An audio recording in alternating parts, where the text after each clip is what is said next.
Grandstand AFL. This is ABC Sports coverage of the 2023 AFL season. AFL. On radio, On digital. And now streaming on the ABC Listen app. Look for the AFL button.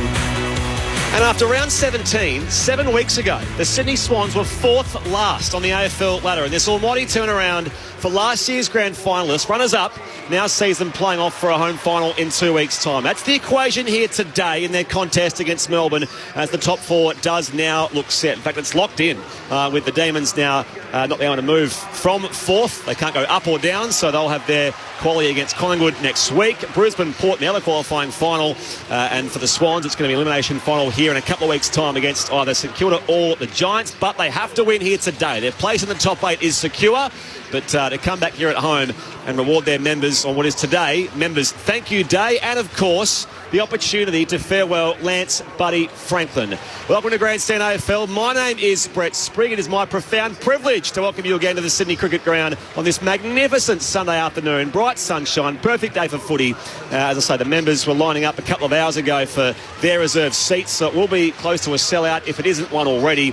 And the opportunity to farewell Buddy Franklin with his lap of honour at half-time. And Paddy McCartan, I think, as well, is also part of that. Tom Hickey's 150th game here today.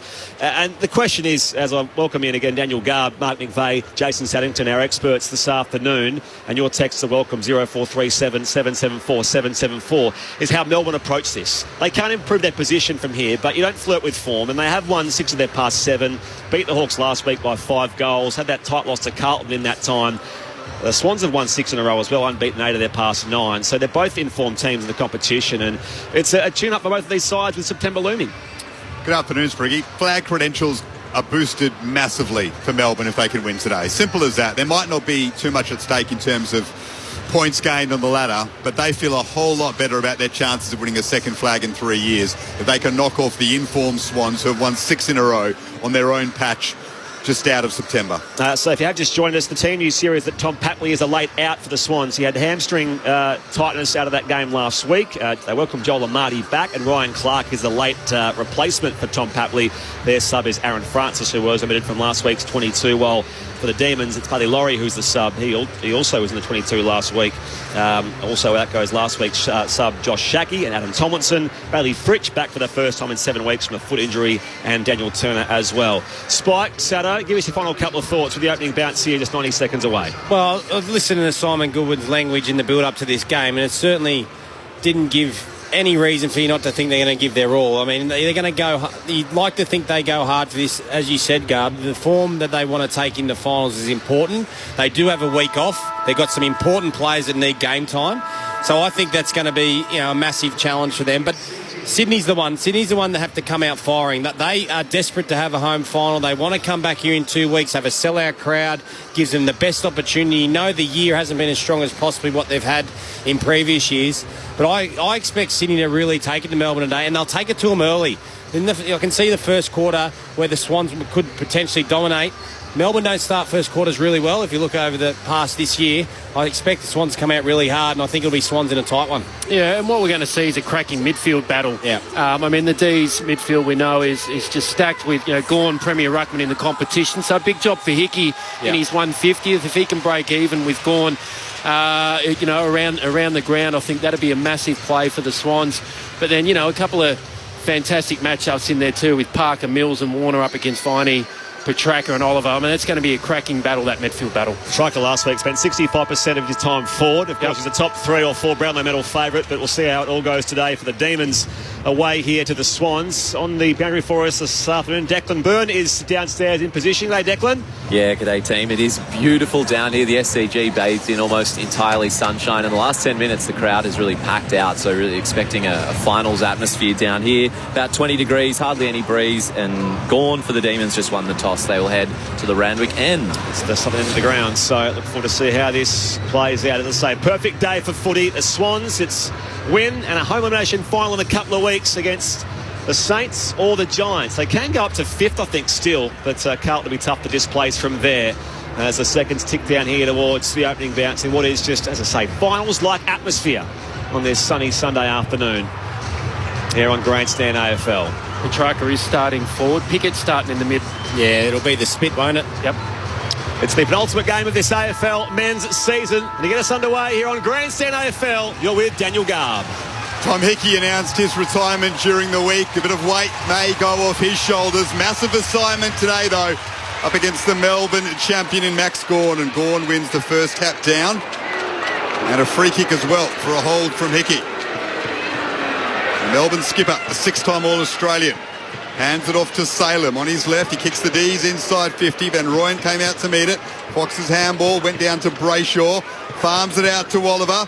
Ball bouncing just outside 50. Neil Bullen picks it up. Lloyd with a strong tackle on him. Ball up, centre half back for the Swans. There's the hand over there. Sato Petrarca goes in. See it, you're all over it, Spike. It's a good call by you early doors. Upper goes at half forward for Melbourne. One down by Gawn. Oliver cleared a path for himself here. Beats Hickey. Hand pass off to Vine. He goes the fend on Campbell. Out wide with a hand pass here to Lockie Hunter. The former dog comes back into the corridor. High ball for Brayshaw. Can't reel it in. Off the deck. They langed him with a volley. And it goes into about row 5. And out of bounds on the full. Sydney ball at... left full back in the pocket. No score in the first 60 seconds here in Sydney. The Swans and the D's. A bit World Cup fever there from Lang. Did he actually probably had time to grab it and nearly throw it on the boot rather than just kicking it out of the air? Nick Blakey, he played his 150th last week and starred in that controversial, to say the least, win over Adelaide. Goes short to Callum Mills. Switches on to right half back. Finds his long-time teammate and Harry Cunningham. These back manning up to a man well. So Cunningham will go long up the line. The target is McDonald. Works his way to the front. Offhands though, picked up by Hunter. Quickly throws it on the boot. Falls for Melksham. Snap on goal. Bounces across the face. And over the boundary line for a boundary throw in. Right forward pocket for the D's. We've gone a minute 45 in the first term here on a glorious Sunday at the SCG. No score yet. And you can see there, Spike, Melbourne very quick to get in good defensive mode and force that one long down the line, which doesn't suit. As I said to the Mark McVeigh experts this afternoon, back in it comes. Van Rooyen up in front of Hickey. Langdon again. And a Petrarca who snaps in the pocket, curls it around. Not quite enough, but it will be the first score. Did it go over the behind post? It did. We're going to go to the arc here and check if we've got a score. They're going to say it's sauce signal behind. I think they think it's out of bounds on the full, but we'll check it just to be sure.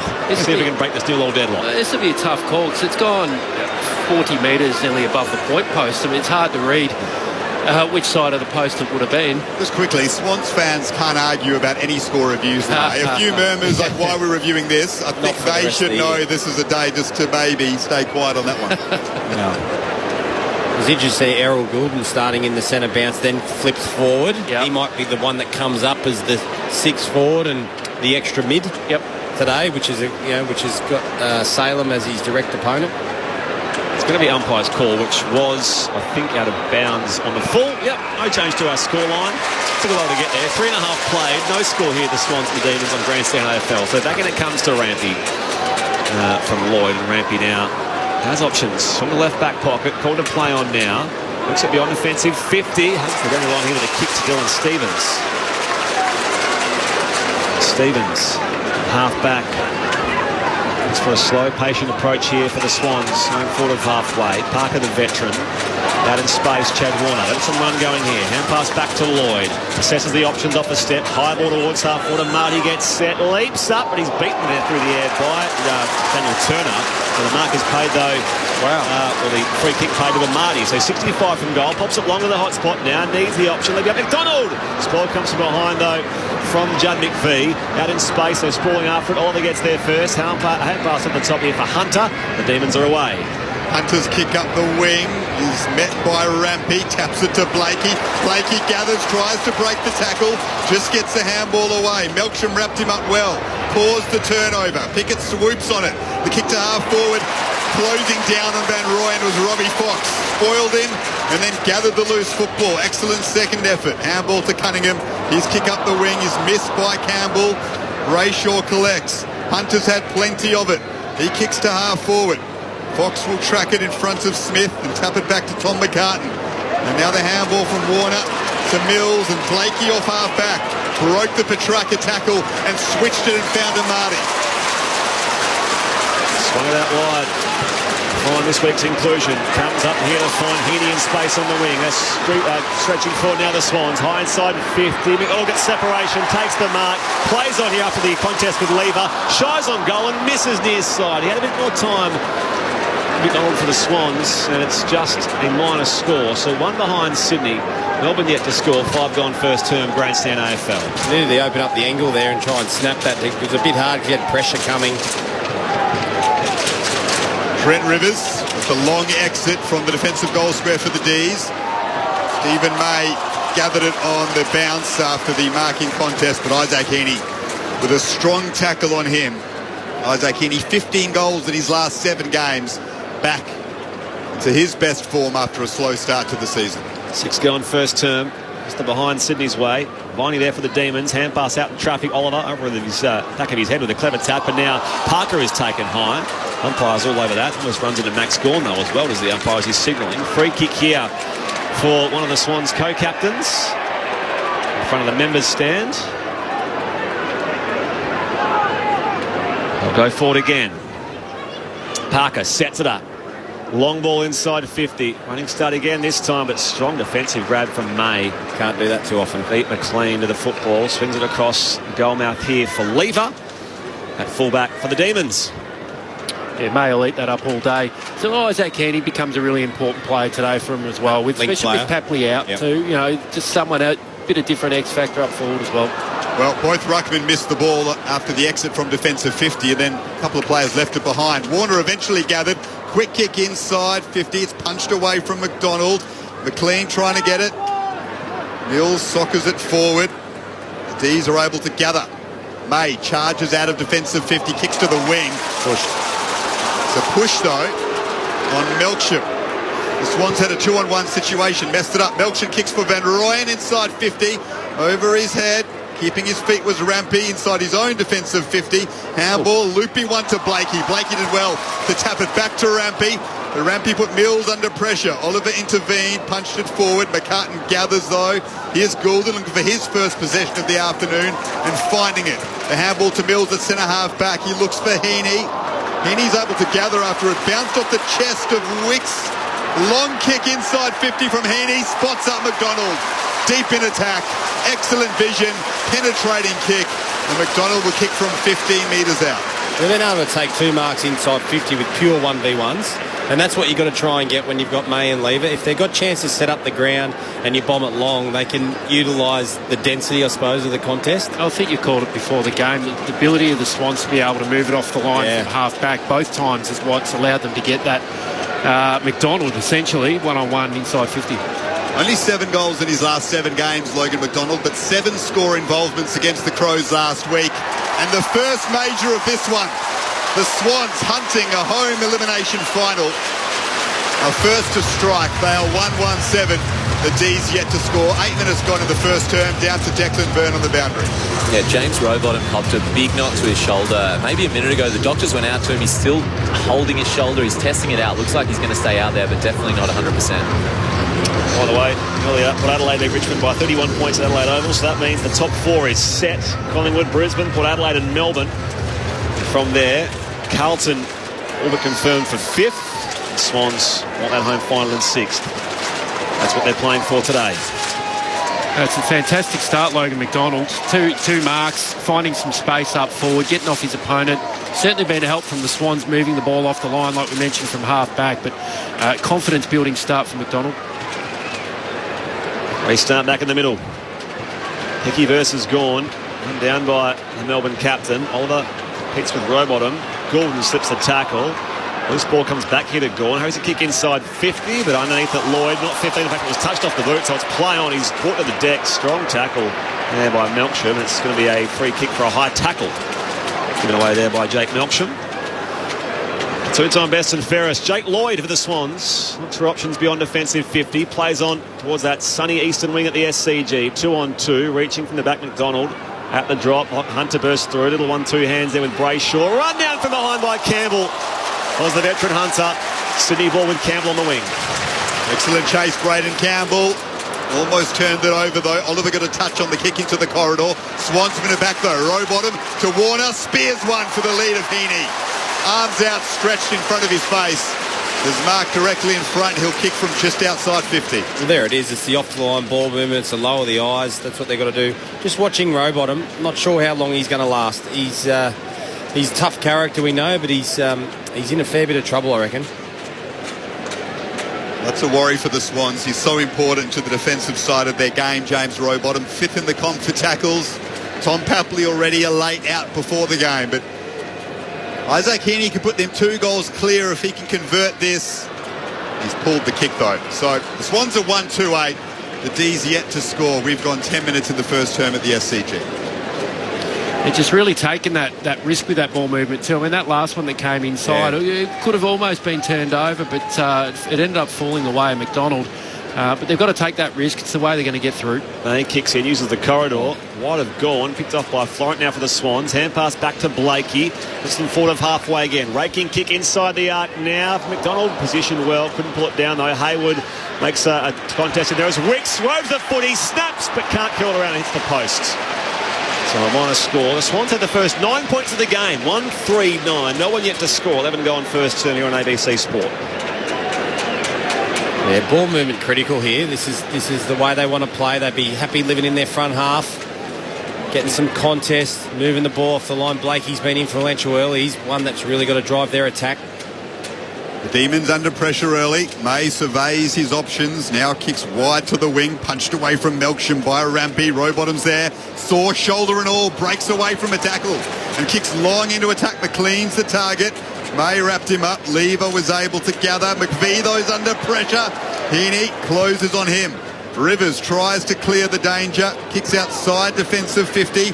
Blakey taps it down to Lloyd. Got the arms free and got it to Goulden. Goulden to Florence. And he'll go laterally and find Cunningham. Settles things down for a second here, Harry Cunningham. Call to play on. Swing it across now to Robbie Fox. Puts the Swans back towards half forward, but Oliver cuts across to intercept at left half back for the Demons. He had Goulden out in front. He could have given him the hands, which would have allowed Goulden to probably almost break the paint. A lot of plays on. It's away from McLean. Good pace on him. Hand pass was picked off here by Heaney. Swans on the overlap now with Hayward. Goes back inside. 50 with the outside of the loop. Oliver again parks himself under it and takes the mark. 50 as well, as he was dealt with by Wicks after the fact. So Wicks winning his case with the umpire, but 50 here for Clayton Oliver. He'll have it somewhere in the middle of the SCG. It's the Swans 1-3. Melbourne yet to score. 12 gone first term. Clayton Oliver just the 14 touches last week. The kick inside 50 is marked and a long lead by Bailey Fritsch. Talk about Papley being out guard. This bloke being back in for Melbourne's really important, isn't it? He's a quality goal kicker.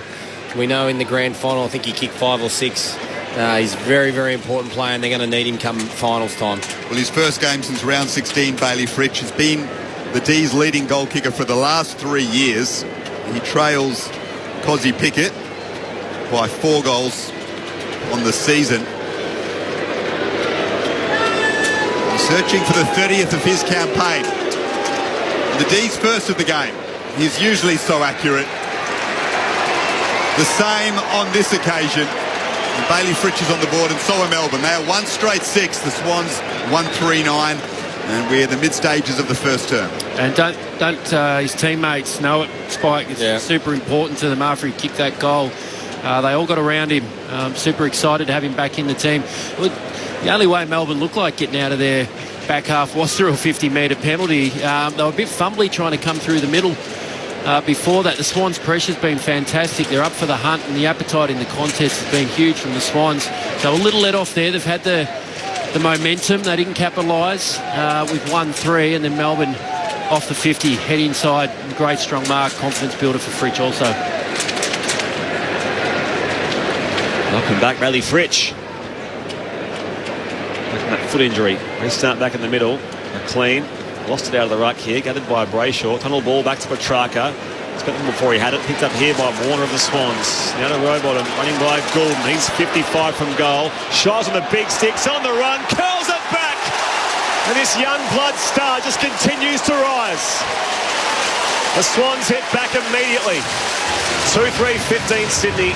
The Demons 1 straight 6. 15 go on first term. Declan Byrne on the boundary. Yeah, Rowbottom gave the handball there, went to Shepherd and sort of half shirked out of it and grabbed his shoulder straight away. So still staying out there, but not right.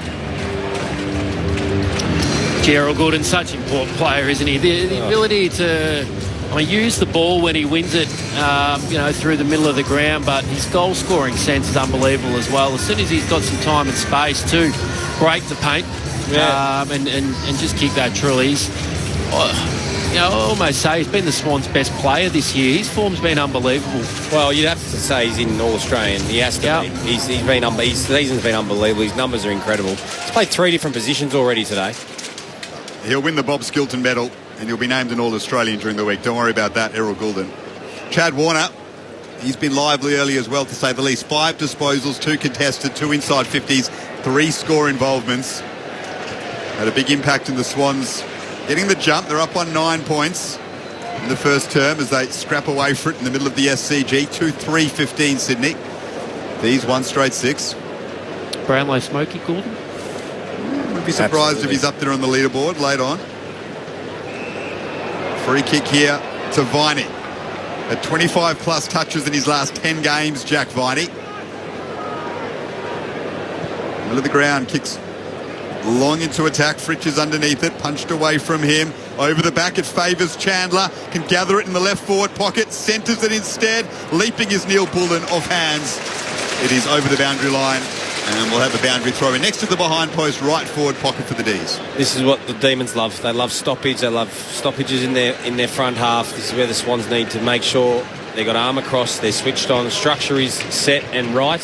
They love this situation though, Melbourne. Watch the Mark McVeigh on Grandstand AFL. Back in it comes. Chandler there by Fox. Following on goal here was Joel Smith. Kicked a couple of goals last week. Bounced across the face as Rampy runs it through for a minor score. 1-1-7 Melbourne. Sydney 2-3-15, 17-9 first term. Lloyd goes short. Spots up Mills. The handball. Back to Lloyd. And now Dane Rampy. Left half back. Chisels one, but Bowie's marked. Half forward for Melbourne. Jake Bowie, who won a flag in his first season, of course. It's the D's deep into attack. Melksham was the target. Tom McCartan floated across on the day that his brother bids farewell to AFL football officially.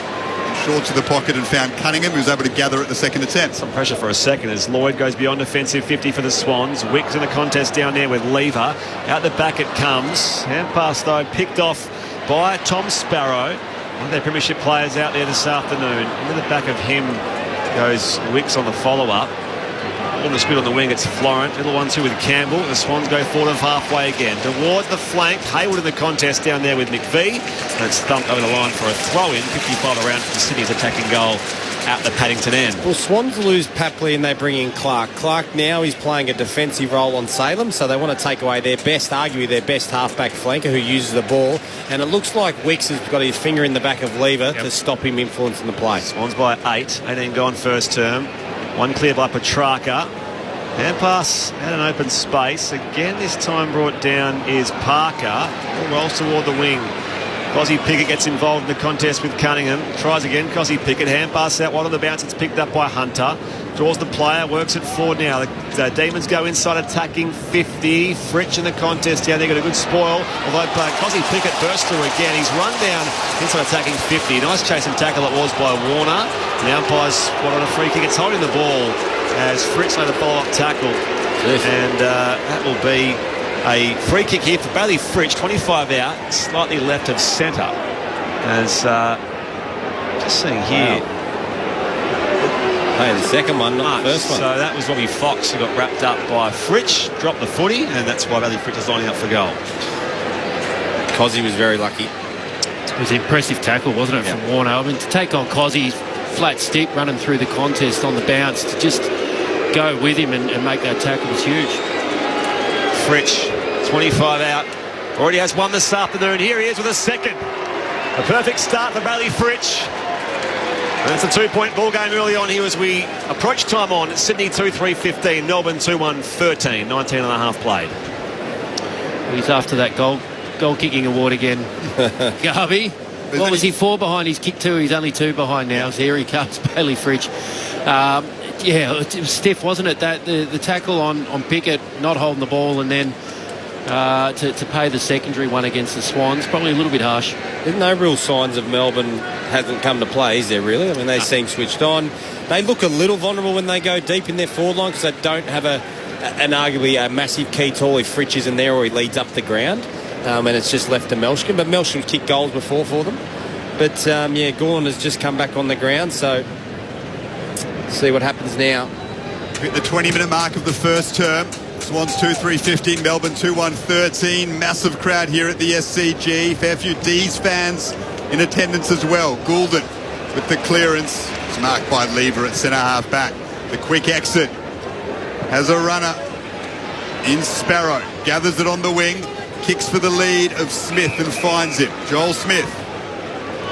It's his 40th game in 6 seasons. Has it at right half forward. His kick bounces out in front of Jake Melksham and therefore off his chest and out for a boundary throw-in on the line of the 50 and the boundary line. It's the Swans by 2 points, 20.5 gone in the first. Simon Goodwin coaching from downstairs. We've seen John Longmire do a bit of both this year. Throw-in just outside 50 here. The Demons attacking zone. Gone. It down only as far as Mills, soft to Stevens, and now Thorin off half-back, releases Cunningham, run down by Neil Bullen, hand pass chopped off by Langdon. Now Rivers puts the Demons back inside 50, making the contest. Goulden there on Pickett, loose ball overrun on that occasion by Joel Smith. It just rolls towards full forward, gathered by Tom McCartan. He's dispossessed, and Goulden though there to support, swings it around the corner here. Hickey in the contest with Viney. It's off hands over for a throw-in. This time a stoppage inside 50 for the Demons at the Randwick end.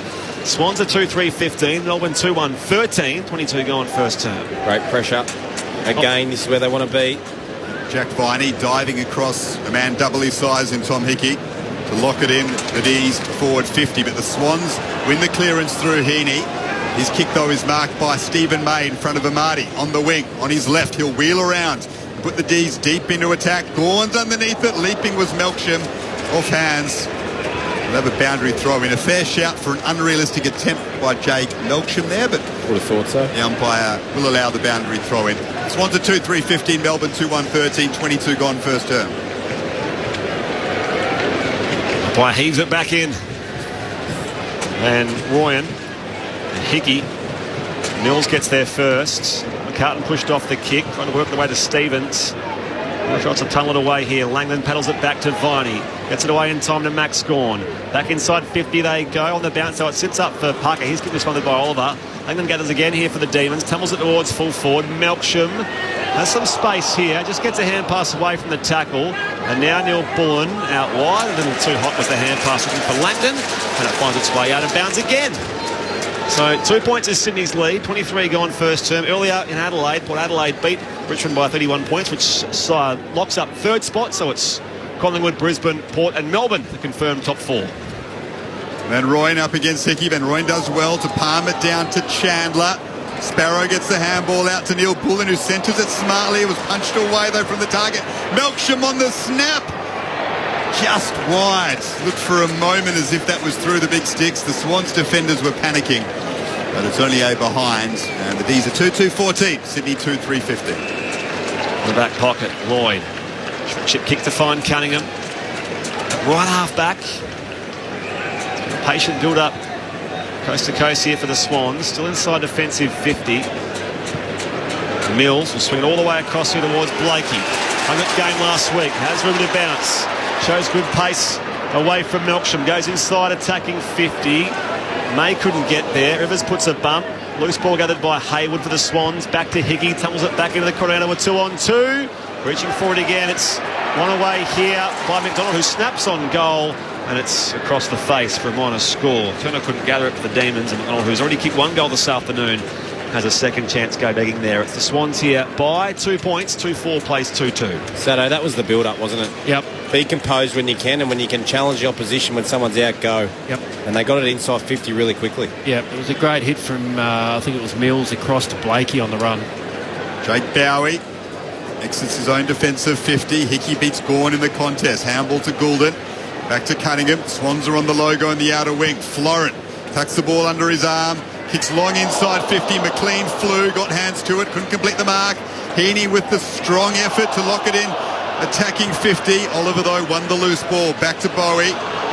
And now the kick from defensive 50. The free kick's on the play anyway, going the way of Clayton Oliver.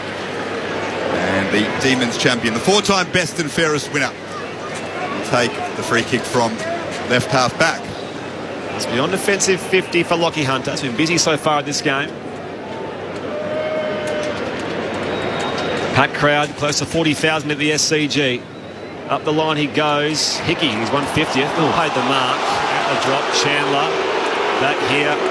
And Ryan to Gawn. Oliver evades Warner. Off balance, sends a kick towards 50. Socked away by Cunningham. Pickett there mops up for the Demons. 55 from goal. Goes high towards full forward. Melksham back with a flight. Competes with the behind post. He is paid the mark. Deep in the left foot pocket. Opens up the angle here. Jake Melksham to pop it through. And the Demons have the lead. Melbourne 3-2-20. Sydney 2-4-16. 25 gone first term grandstand AFL.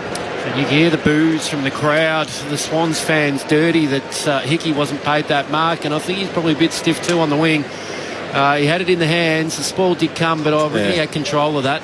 And off the back of that, obviously Melbourne getting forward. Melksham's been really busy up forward. I've liked his game through this first quarter. He's alive, he's energetic, he's on the move, he's been used as a hit up. He got back hard then deep to take that mark. He's been very good, both he and Fridge. I reckon the Swans coach should be discussing how easily Melbourne is scoring. You know, their goals have come quite easy, whereas the Swans have probably been a little bit harder at times, but it goes in and they get an opportunity. It looks more dangerous on the ground for Melbourne. Keys lead by 4 points. Swans win it in the middle. Warner puts it out in front of Braden Campbell on the wing. Gets away from Langdon, throws it on his left. A kick inside 50 is marked defensively to the D's by Daniel Turner. A youngster in just his third game. Sends the D's back up the wing. Underneath it is Rampy. Carton was able to spoil. Viney gathers though. Robbie Fox is wrapped up by Brayshaw. We'll have a ball up in the shadows here. A glorious Sunday at the SCG. The D's lead by 4 points late stages of the first quarter. Here's Brett Sprigg on Grandstand AFL. Up it goes. Gawn and Hickey in the contest. Out in front here of Viney. Can't keep it alive. It's out of bounds.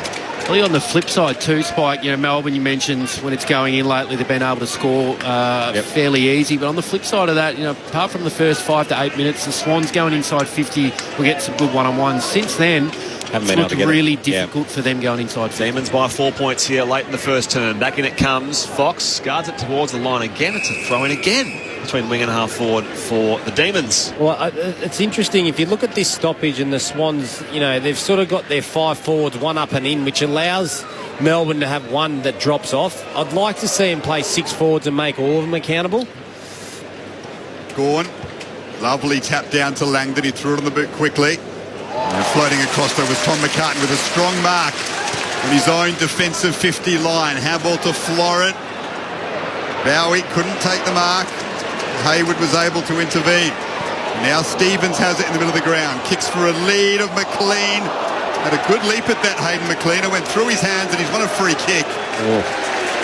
His opponent there, Turner, according to the umpire, didn't have eyes on the football. And semi-tunneled Hayden McLean. Bit unlucky, I reckon. Love the free kick from 65 out. He's kind of half jumping to get himself up there as well. McLean goes short. Poor kick though. Making the most of it was Luke Parker, however. He had a lot to do. The kick was directed towards Viney. But Parker floated across, stuck out his left arm and grabbed it one-handed. And he'll kick from 45 out, 45-degree angle to put the Swans back in front. It took a moment of brilliance to do it, but that's the kick because it's a 1v1.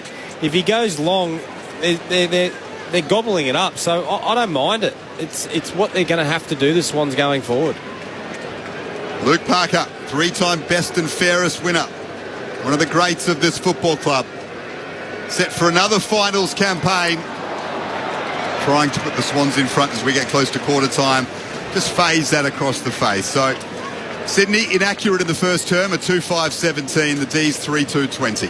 Forgettables too that they've missed. The Swans hope for their sake that doesn't come back to haunt them. Finals-like atmosphere as the Swans chase a top 6 finish.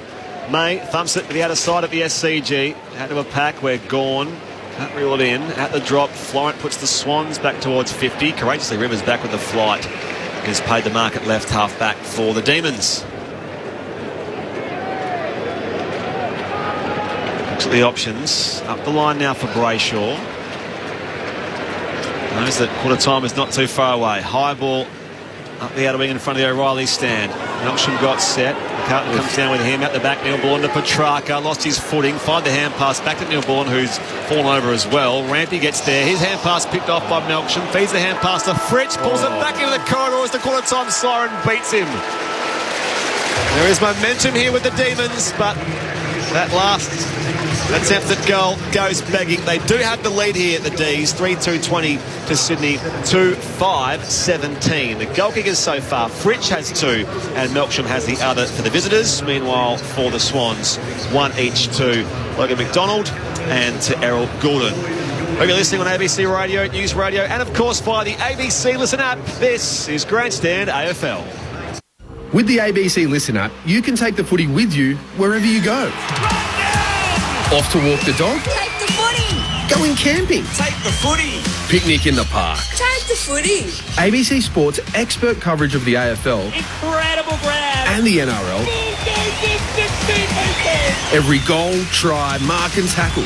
Live and commercial free. He bounces it through. So whatever you're up to, Take the footy. take the footy with you on the ABC Listen app. Grandstand AFL. Now streaming every match on the ABC Listen app. Look for the AFL button. The handball to Mills at centre half back. He looks for Heaney. Heaney's able to gather after it bounced off the chest of Wicks. Long kick inside 50 from Heaney. Spots up McDonald. Deep in attacks. Evans score involvements against the Crows last week. And the first major of this one. The Swans hunting a home elimination final. Clayton Oliver just the 14 touches last week. The kick inside 50 is marked and a long lead by Bailey Fritsch. Searching for the 30th of his campaign. The D's first of the game. He's usually so accurate. The same on this occasion. Picked up here by Warner of the Swans. Now the Rowbottom running by Goulden. He's 55 from goal. Shies on the big sticks on the run. Curls it back. And this young blood star just continues to rise. The Swans hit back immediately. Fritsch in the contest here. They got a good spoil. Although Cosy Pickett burst through again. He's run down inside attacking 50. Nice chase and tackle it was by Warner. The umpires spotted a free kick. It's holding the ball as Fritsch made a follow-up tackle. Fritsch, 25 out. Already has one this afternoon. Here he is with a second. A perfect start for Bailey Fritsch. Socked away by Cunningham. Pickett there mops up for the Demons. 55 from goal. Goes high towards full forward. Melksham back with a flight. Competes with the behind post. He is paid the mark. Deep in the left foot pocket. Opens up the angle here. Jake Melksham. A pop it through. And the Demons have the lead. The 2023 AFL season. On radio ABC Sport Digital. and now streaming on the ABC Listen app. As the puzzle pieces continue to fall in place in the final stages of this 2023 AFL men's season, it's the Demons by 3 points over the Swans here at the Sydney Cricket Ground. You're on Grandstand AFL. My name is Brett Sprigg, alongside Daniel Garb, and our experts are Mark McVeigh and Jason Saddington. Yeah, well, look, it's a very even contest. If you look at the numbers, there's nothing that really stands out. Probably hit-outs is, probably what you thought, but I think the Swans, their game plan is there. They just haven't been able to execute it probably for long enough in the first quarter. Early doors, Sado, like you mentioned, when they got that ball moving and were able to get 1v1s, they looked quite dangerous. But after that, it became hard. It became hard to score. We see Park have a shot on goal there in a 1v1. So majority of their shots will probably come from 3 or 4 1v1s. They've got to continue to go down that path. When they get caught in kicking the ball long down the line or playing on without a plan and kicking it to where Melbourne want you to, that's when you're going to get scored against or make it hard to score. So I reckon the message from John Lyon will be tighten up in defence. They're going in, they're scoring probably a little bit too easy and a little bit too fluent. But when we have the ball, we've got to be smarter. They took 23 marks for the quarter. Now, that's not too bad to Melbourne's 10 for the quarter. So you can clearly see they have a plan there. I think they've got to take it up another notch. They've got to get as close to the 50-metre mark as they can. And if you do get held up, go long so you can defend it. Don't go shallow. Yep. And I think one thing the Melbourne defenders did, early. They were struggling with the switch off the line with the Swans ball movement, but the Melbourne defenders adjusted pretty well and started to get outside shoulder a lot quicker. So when the ball did shift off the line, I think Bowie was really good at it. Just then taking away that next kick going inside 50 that stopped the Swans getting those one-on-ones. In the contest, I think it's been pretty brutal. Both teams, we were curious as to how hard maybe a Melbourne would attack and go in for that footy, but I reckon in the contest it's been pretty hard and firm, and both teams are quite willing to win that footy, put pressure on. We've seen some terrific tackles through that quarters, essentially from the Swans as well, in their back half. And you're right though, Spike, when they did drop off with that little bit of pressure, they just gave Melbourne a couple of those easy goals, which allowed them to get the break. Swans had some gettable shots that they missed, and I think that's probably the big thing that let them down that quarters. They just didn't convert a couple of the opportunities that they did have. 2 goals, 5. Yep. And that's the thing. And the other part was they had 3 inside 50 tackles, Melbourne. They had 2 shots on goal from the inside 50 tackles. So with Cozzy there, Fritsch there, and Melschkem and a few of these younger speedsters, they'll be hunting the opposition because they'll know they want to attack from half-back, the Swans. Yep. Earlier in Adelaide, Port Adelaide beat Richmond 13-16-94 to 8-15-63. A 31-point win there, which means that Port clinched third spot. The top 4 won't change. Qualifying finals are Collingwood versus Melbourne in week 1 and Brisbane and Port Adelaide. In the meantime, some more numbers here. Garby to quarter time. Callum Mills only had 11 disposals last week, 9 to quarter time, so he's been busy. The halfbacks getting plenty of it for the Swans. Cunningham 8 disposals, Florent 8, Lloyd 8 as well. Goulden doing what he usually does. 8 touches to quarter time, a goal as well, 3 score involvements. Warner's been busy with 6. For Melbourne, Lockie Hunter and Clayton Oliver both have 7. Oliver kept to just 14 after being tagged by Finn McGuinness last week, so he's getting plenty of the footy. Petrarca, though, only the 4 disposals, 3 of them handballs, so he struggled to have an impact on the game in the first term. The Swans are playing for a home final here. We think they'll play the Saints or GWS if they do win here. Otherwise, they'll be at the mercy of the other result tonight, Carlton and the Giants. They can finish as low as 8th, the Swans, but they can't miss the 8 at least, so that was secured last week. Rather controversial circumstances at Adelaide Oval. In the meantime, it's the Demons by 3 points here. Into the second term we go on Grandstand AFL. The retiring Tom Hickey up against the recent gamer in Max Gawn. Wins it down here. Hickey follows up, overruns the ball though. Mills, hand pass back to Goulden. Almost clears here, but it's come off Rivers. Rivers goes again. Hand pass back here to Tom Sparrow. It's in the middle of the SCG as Goulden bursts through. Off to his skipper in Mills. Tumbles a kick inside 50 here for the Swans. May goes the fend on Amati. He took on the tackler, and that will be holding the ball. It's pretty clear and simple. He went the fend, didn't come off. Still had the ball. It's holding the ball. Yeah, the Swans faithful pretty happy that they got one go their way. They missed a couple of holding the balls in the first quarter, but yeah, I mean, if you're going to fend off and try and get your hands free and it doesn't come off, you're always going to get done. But good for Amati. Struggled to find the footy in the first. Yeah. Needs this. Yep. Back from that hamstring injury. A tall, rangy Joel Amati on the approach from 40. Miscues this to the right for a minor score. The first score of the second quarter. It's Sydney 2-6-18. Melbourne 3-2-20. Declan Byrne on the boundary. Just an update on Rowbottom, who got a bit of attention. He did go back out there to end the quarter and started in the middle then, so looking like he's going to play through the pain. Could be another costly miss, that. He's a tough one, is James Rowbottom. But yep, the Swans inaccurate early. 2-6 as May goes wide and finds McVie at right half back. Chips it over the top to Ed Langdon, who despite the warm Sydney weather still persists with the long sleeves. The kick to half forward from the former Docker. McCartan watched it well. Socket back into attacking 50 though. Gathered by Fritsch. Wheels around onto his left. Looks for Petrarca and Oliver. Either will do. Misses both of them, but Petrarca gathers it. He's just inside 50 now and guides one beautifully with all the composure and vision that the champion possesses, and spots up Trent Rivers in the right forward pocket. He'll kick from 20 out. Well, that's a direct result of a poor setup from the Swans from the kick-in. Melbourne just walked that out of their front half. They were able to find 2 kicks within sort of 100 metres, and they were in and out of their back line really quickly. So they'd be disappointed that the Swans was an easy kick out for Stephen May. 27 disposals last week, Trent Rivers. That was a career high, so he's in form. A premiership player for Melbourne. That is a poor miss, though. 25 out, only a slight angle. It just floated across the face, failed to kick through it. The D's at 3-3-21, Sydney at 2-6-18. We've gone 2 minutes 40 in the second quarter. Blakey kicks out the on-defensive 50. The corridor to find Mills from centre half back. Wheels and goes now. High inside 50 in no time. McLean floats across. Roving it, Salem missed it. At the drop, brought down there, and a strong tackle from Heaney was Judd McVie. Ball comes loose now again, this time McLean v Salem. Will ball up, 30 out from the Sydney attacking goal at the round weekend. It was a great hit from the kick out from Blakey to hit Mills up the middle, who quickly got it in. Then Marty and McLean both ended up flying together. They want to get that separation. Melbourne by 3. Gone uncontested in the ruck. Tries to hurry it away with a kick towards half back. Campbell was beaten by Petrarca. Big don't argue from the Melbourne stalwart. Now off the wing. Hand pass comes back out wide here to Hunter. Hunter's kick towards half forward. Hickey floats across and takes a mark. It's this much smaller body of Kay Chandler. Hickey here at right half back for the Swans. It's Melbourne 3-3-21, Sydney 2-6-18, 4 goal in second term. Whilst you want to switch it off the line, you probably don't want Hickey doing that, and he hasn't. He's kicked down the line. Smart move. Found Joel Amati. He got separation on Max Gawn. Gawn shakes his head, confused as to how that happened. Got sealed out.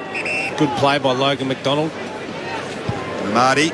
Kick to half forward, but this favours Stephen May at the front. Couldn't take the mark, though. Good pressure in the end. Legally as well from the Swans. And then May's handball after he got it back goes straight to Rowbottom, who burrows through as per usual. The clearing kick from defensive 50 favours Gawn. The 6-time All-Australian. Kicks to half forward. And Royan's the target. Well done. Tom McCartan floating across, takes the mark. But Van Rooyen, according to the umpire, was blocked out. He's won the free kick. His kick to the pocket, though, is poor. Over the head of Braden Campbell, then through the legs of Bailey Fritsch.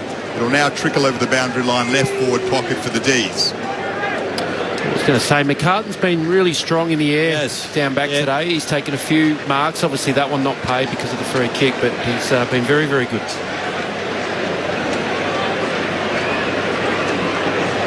Back in it comes. And Royan tries to lay it down here. Cunningham bursts through it. Pushed off the kick, though, as it trickles out towards half forward for Melbourne. Langdon traps it now. Needs support on hands and knees. Parker spun through a tackle. Florent run down by Pickett. The umpire lets them play. Gathered again by Langdon. As it goes inside 50. Leading up again down there, Van Rooyen. Mills at ground level brought down by Oliver, taken high.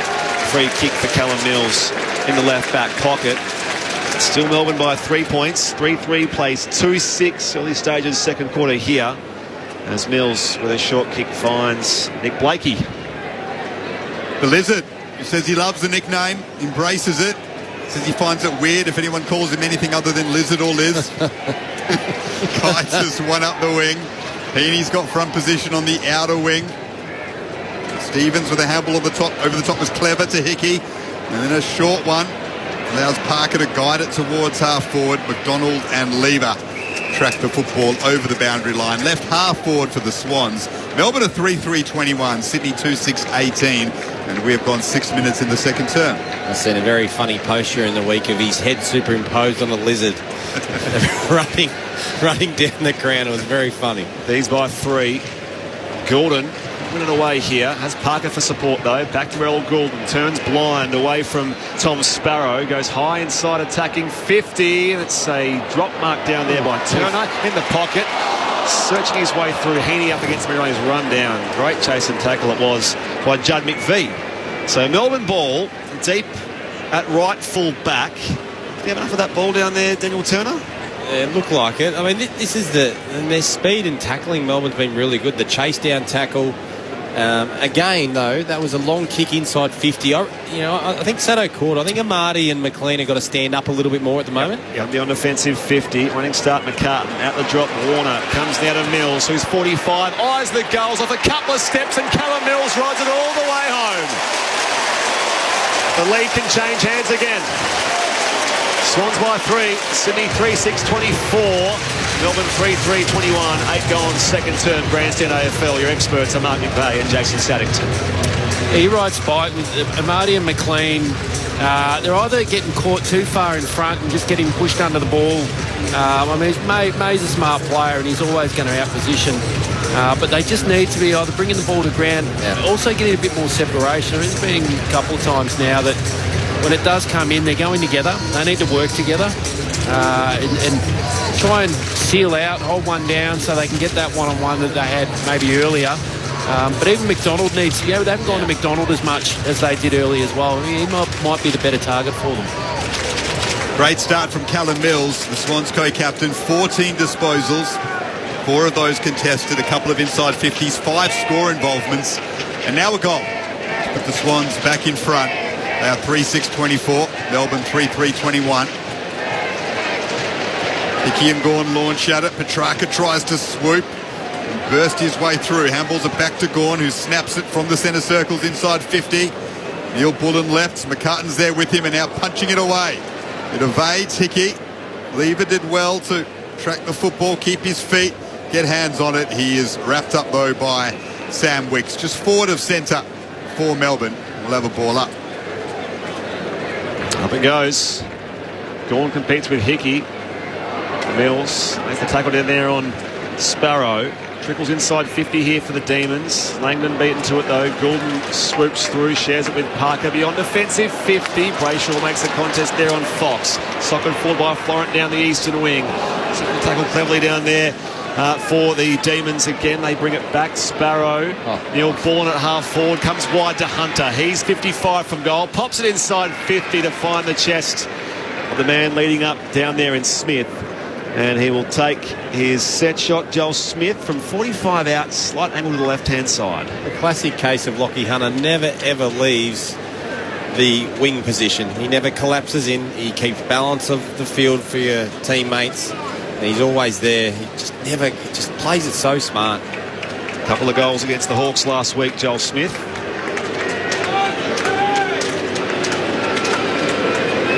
Take back the lead here for the Demons.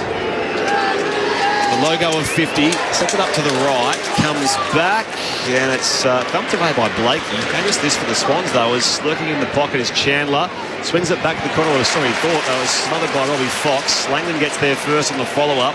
Fox goes with him. Chandler tackled as well, this time by Stevens. Ball in dispute, one away by Rampy, and the Swans can clear. Rampy's kick up to the wing. Well done, Heaney.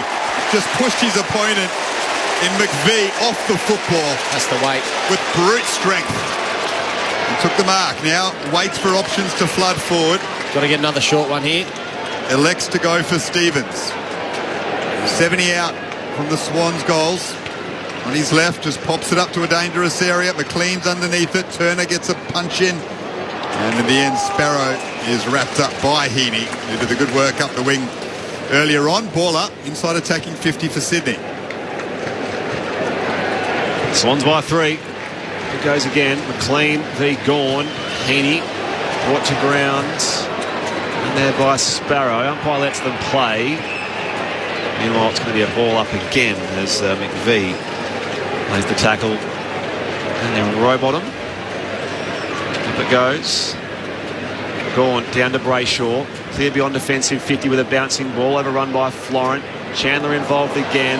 Taps it to advantage here, thought Rampy was there first for the Swans. Stevens again got a push. This is going to come back for a free kick Sydney's way, and Dane Rampy. I'd like to see him work the arc here. They've got the numbers to do it too. Yeah, they're just going to... It's dealt with by Sparrow. Rampy puts it high inside 50 now to the hot spot. Running start. McDonald couldn't reel it in. At the drop, Bowie soccers it forward. Hickey was impeded. Lever goes in hard for the Demons as well. And they can clear the football here. Trying to get it going here, the Demons. Although it comes from all again, who snaps on goal. On the last line, it was nice work from Sparrow.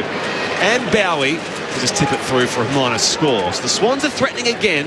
Had opportunities at the round weekend, but it's just a 4-point break their way. 3 goals, 7 to 3-3. 12 gone second term. You're right, Spot. If you're going to go in deep, you at least then want to get good representation at the drop of the ball. And Melbourne are just getting the extra numbers in there to win that footy and bring it back out.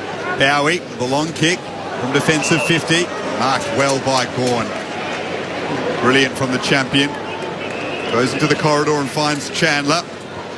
Viney goes laterally. They've switched it to Langdon on the outer wing. It's a tense football match. Swans desperate to win for a home final, but Melbourne are ensuring it will not be easy, to say the least. Langdon kicks inside 50. Well done by Fox. He's having a very good game, but in front of Fritsch and marked in the left-back pocket. Yeah, he's had some great moments, Fox. Some strong mark there. Some really good one-percenters. Lovely smother earlier. He's having a good game. Warner off to Fox. Thumps it clear towards the eastern wing. Bowie floats across to intercept here for the Demons. So all between the arcs of late in this contest. Still Sydney by 4. Bowie's kick comes inboard for Oliver. Plays on now, Clayton Oliver. Quiet last week, backed by Finn McGuinness. Goes high inside 50. Strong grab by Melksham. 40 out in a 45-degree angle in the right forward pocket. Opportunity here for the Demons. They'll be disappointed with that. Nick Blakey on Melksham, who clearly stands taller than him and is better in the air, arguably. It was just an easy 1v1 mark.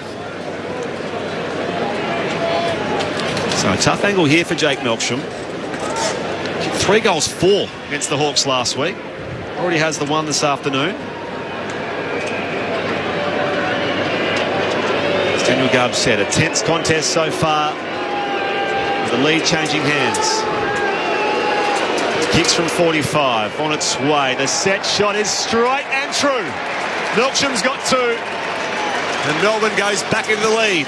4-3-27. Swans are 3-7-25. 14 goal in second term. Grandstand AFL via ABC Sport. He's another one. He's having a terrific game. Melksham, mentioned him in the first. His energy, he's up and about, and he's busy, he's involved. He's either, that was a great, strong contested mark, albeit Blake's probably a little bit disappointing on his behalf. But even up on the lead-up, like Melksham's been good leading up at the footy. He's working, he's getting himself back in, able to get that one-on-one there. He's had a really impressive first half of football. It's sort of hard to sort of work out who's going better, isn't it, at the moment? I mean, the game is about momentum shifts, we know that, but right now no one's, when they get their momentum, they're not really making the most of it. Well, inside 50s, 24 to Melbourne, 22 to Sydney. It is delicately poised, this game. Melksham has 2, though. He's been somewhat of a whipping boy for Melbourne fans in the past. Stood up when Bailey Fritsch was out and has kept his spot. Van Rooyen kicks the D's back into attack. Melksham came out to meet it again. Spilled off his hands. Rowbottom gathered. Mills was able to affect the contest at centre-half back, and now the Swans can go. Strong tackle, though, on Campbell by Neil Bullen, and he's caught holding the ball. That was excellent. As Campbell was about to run away, Neil Bullen's tackle just stuck, and he's won the free kick at half forward. A milestone game last week. He's won 50th. Goes inside 50. Petrarca leads up and clunks a strong grab in the left forward pocket. 35 out. Christian Petrarca, as I mentioned, played more forward time last week. 65% of game time against the Hawks. They're still a top 4 Brownlow favourite.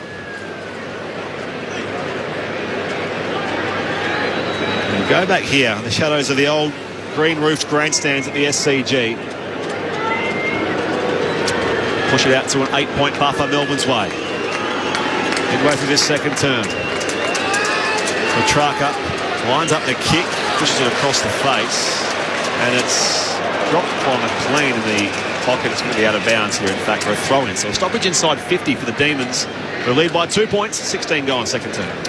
You're right, Spike. Look, no one's really grabbing the ascendancy here, and it's probably just both teams just a bit wayward with some of their set shots. That was a gettable kick for Petrarca, but sprayed that one as well. Both teams just not kicking as straight as they would like. All in dispute inside attacking 50 for the D's. Parker's kick is marked by Stephen May. A long way from home in his own defensive 50. May will have a shot at goal in search of his first major of the season. An interesting pick by an experienced player in Parker, wasn't it? Like, it was just a hack kick in a dangerous area of the ground to the corridor, which is a big no-no. Stephen May, the 2-time All-Australian, doesn't kick many. From a 45-degree angle, just outside 50, strikes it nicely, but just pulls it a touch. Looking for his first goal of 2023.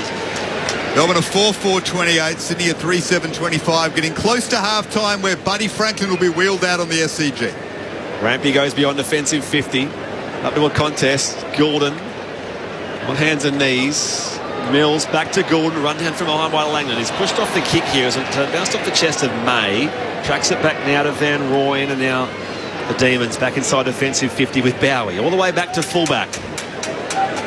He'll be in a car, won't he, Lance Franklin? Yeah, He was in a wheelchair. He retired that long ago. He's not that old. We thought he might not get his 9-year contract, but he got the extra year as well. So Sorry, Lance. Rivers is picked off here by Gordon. Swans on the overlap again to Rowbottom. Devoid of options, just kicks in hope inside 50. Campbell into the back of Hunter. Still in dispute now. Wicks and Clark as well. Late inclusion. Wins it away. Gordon's kick goes nowhere, only as far as May. Off to Lever. Blunders inside, attacking 50 here for the Swans. The Demons can clear. Van Rooyen has time to gather and have a bounce. Decides not to. Almost runs his full 15. Now kicks to half forward. Melksham and Rampy are the two players in the contest. Rampy spoils it. Strong tackle on Rampy. And we'll have let off guard by Melksham. We'll have a boundary throw in right half forward for the D's. That was a let off for Sydney because Van Rooyen had the wing to himself. 19 gone second term. Demons by 3. It's tense, desperate game, especially for Sydney. Pickett's kick goes high inside 50. Down there, Smith. Better position down there is Parker, who's wrapped up by Smith in turn. And will ball up again, 35 out from Sydney's Melbourne's attacking goal at the Paddington end. It goes. Smith competes with McLean. It's Rowbottom, partly smothered. Gathered here by Brayshaw. Curls it around toward the pocket. Race on foot. Goulden gets there first, but the boundary line beats him. Throw in for the Demons in the right forward pocket. It's become a real arm wrestle at the moment, hasn't it? I just feel like Melbourne's setup is a little bit more superior at the moment. They're able to, they've marked the ball in a position where they hacked it out of the air. Brayshaw just mopped up a loose ball, and they got one spare out the back here for anything that breaks through it. Goulden gathers it. Possession number 17 for him. Leads all possession getters on the ground, and Amati took an important mark from the Goulden kick at half-back to relieve a little bit of pressure. Campbell to Lloyd, back to Goulden, but that was silly. Put Goulden under pressure. And now there's a turnover. Smith's underneath it. Coming across that as spoil was Tom McCartan, who averages 8.5 spoils a game. Number 4 in the competition. Another one to his tally. Boundary throw in inside 50 for the D's, who lead by 3 points as we get closer to half-time. It's a good number of spoils in a game. What's your KPI for spoils, Spike? I don't know. I couldn't answer it. Not sure. You were the most recent coach. Well, the only coach. Yeah, but I'm not sure I counted spoils. Nah, fair enough. Fox turns it beyond defensive 50. Van Rooyen and Rivers. And now a little 1-2 here with May. Dribbles the kick towards 50 now for Brayshaw. Goes inside attacking 50 where it's marked by McLean defensively here for the Sydney Swans. How many have we had in this game? Oh, we don't even keep it was Garvey's stat per game from the cut. Was 8.5 a game? 8.5, and he's number 4 in the comp. Sounds so I guess if you're around 5, you're doing a decent job. Yeah. Here's Stephen May. He's had plenty of them. He's putting the Swans under a lot of pressure now, but May's kick is smothered. Florent gathers. Handball inside to Clark, and now Goulden. Looping handball to Florent. Florent was smart to let it go to McDonald, but reading it well was Turner. Kicks to half forward and finds Viney. Viney will want to go on his left. Kicks for a lead of Pickett. Sits it up above him, though, and McCartan was able to gather. Dropped the mark, though. Handball back to McLean. Melksham ensured the ball went over the boundary line. Right forward pocket for Melbourne, attacking the Paddington end. To the left of your radio dial, they are 4-4-28. Sydney are 3-7-25. Almost said Nate McVeigh's the most recent coach. I mean, he's the only coach among us, not the most recent coach. That's the coach in the AFL team. Melbourne by 3 points. Back in it comes. Smith competes with McLean. Campbell. The shoulder umpire says play on. Hand pass comes from Viney to Brayshaw. Melbourne, the snap-on goal here from Viney.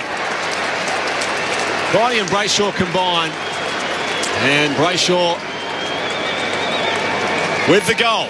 Well, it was coming, wasn't it? Three, their setup was allowing the repeats. So the Swans, with pressure on them, have to kick and dump and make silly decisions. Their setup has allowed them to score that goal. They had one spare behind the footy. They had Brayshaw sitting out as a midfielder.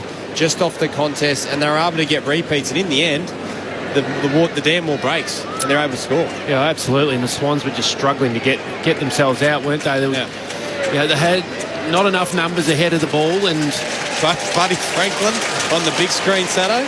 Oh, he is. Do you reckon he's enjoying retirement? He's holding a Chardonnay. It's a champagne, is it? Matt Gitto with him as well. He's just put it down. Yeah, he's put it down. Matt Giddo's his brother-in-law, pretty sure. There'll be a sporting royalty up there. 9 points the difference here Melbourne's way. Michael O'Loughlin in the crowd around Buddy too. Tiki palms it down. Another Swan retiring. Only at the end of the season, and then Rowbottom just jumps on the back of Max Gawn with his tackle. Sorry, Sato, I broke up. No. You need to appreciate that. No, I did. I love that Mickey O's hanging around too. He's here for everyone. Here's Brayshaw, kick the last for the D's. Quick kick inside 50. Well done by McCartan, who is on top of Jacob Van Rooyen in a big way. And Melbourne are on top of the Swans. They lead by 9 points as McCartan goes short to Robbie Fox in the shadows in the right back pocket of the SCG. Robbie Fox, 26 disposals in last year's grand final. And they go on a fairy tale run and get there again, the Sydney Swans. They're in the 8. They can be as high as 6 with that home final first week. Cunningham goes beyond offensive 50. Oh, big pack goes up in the Hayward into the back of Rivers. Gives away the free kick.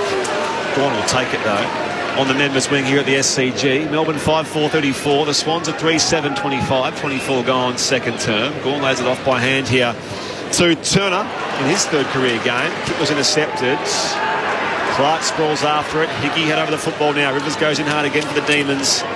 Turner follows up again. Brought the ground of the two-man tackle by Hayward and Clark. And the umpire says, give it to me. In front of the interchange gates on the members' side of the SCG. So 24 gone second quarter. Melbourne 5-4. Sydney 3-7 with Grandstand AFL. Gawn starting to assert his dominance in the ruck over Tom Hickey. Petrarca gathers it. Handball inside to Brayshaw. Quick one to Oliver. Half forward. Kicks long into attack. Top of the square. Blakey's there in front of Fritsch. And ensuring the ball goes over the boundary line. Left forward pocket to Melbourne. D's 5-4-34, the Swans 3-7-25, but that's a worry for John Longmire at the moment, isn't it? Gawn's dominance against Hickey. Yeah, it's been like that for the majority of the game. Hickey's given away free kicks. This is where they got all sorts of trouble, the Swans. They can't get out of this back half through stopping. Comes Oliver through traffic, throws it on the boot, goes high toward the pocket. Fritsch back with the flight. Blakey competes with him and just thumps it over the boundary line and the fence for a throw-in again. So repeat stoppage inside 50 here for the Demons. Yeah, I think it's been a good 5-8 minutes. The Swans haven't gone inside 50. Can't get it past centre of field. 25 gone here as we approach half-time. Hickey again, this time beaten by Van Rooyen. Oliver had the arms pinned by Mills. Umpire waiting for it, says it's balled up again. So it's probably over to John Longmire and sort of say, what do we do? How do we arrest this? That's better from Hickey. Wins it clean from the ruck contest and tries to relieve some pressure. Well, they do now because Heaney floated across the pack and marked on the wing. Now they can go, the Swans. Lloyd has it at centre-half back. He'll switch it to Campbell. The D's lead by 9 points as we get close to half-time. Campbell goes short to Rampy and they hold him up, Melbourne. They got into their defensive shape beautifully and now the Swans are stuffing it up. Cunningham goes short to Blakey and they have to go all the way back to McCartan. So they had the break at one stage, Sydney. They find themselves now inside their own defensive 50. Melbourne have pushed them right back. That's structure and defence, clearly there. Forwards empty out. Mids really work hard. Backs get aggressive and they just hold you up. So short kick to Rampy. The right half back kicks the distance up the commentary wing. 2-on-2. Gone in from the side. It's off hands over for a throw-in.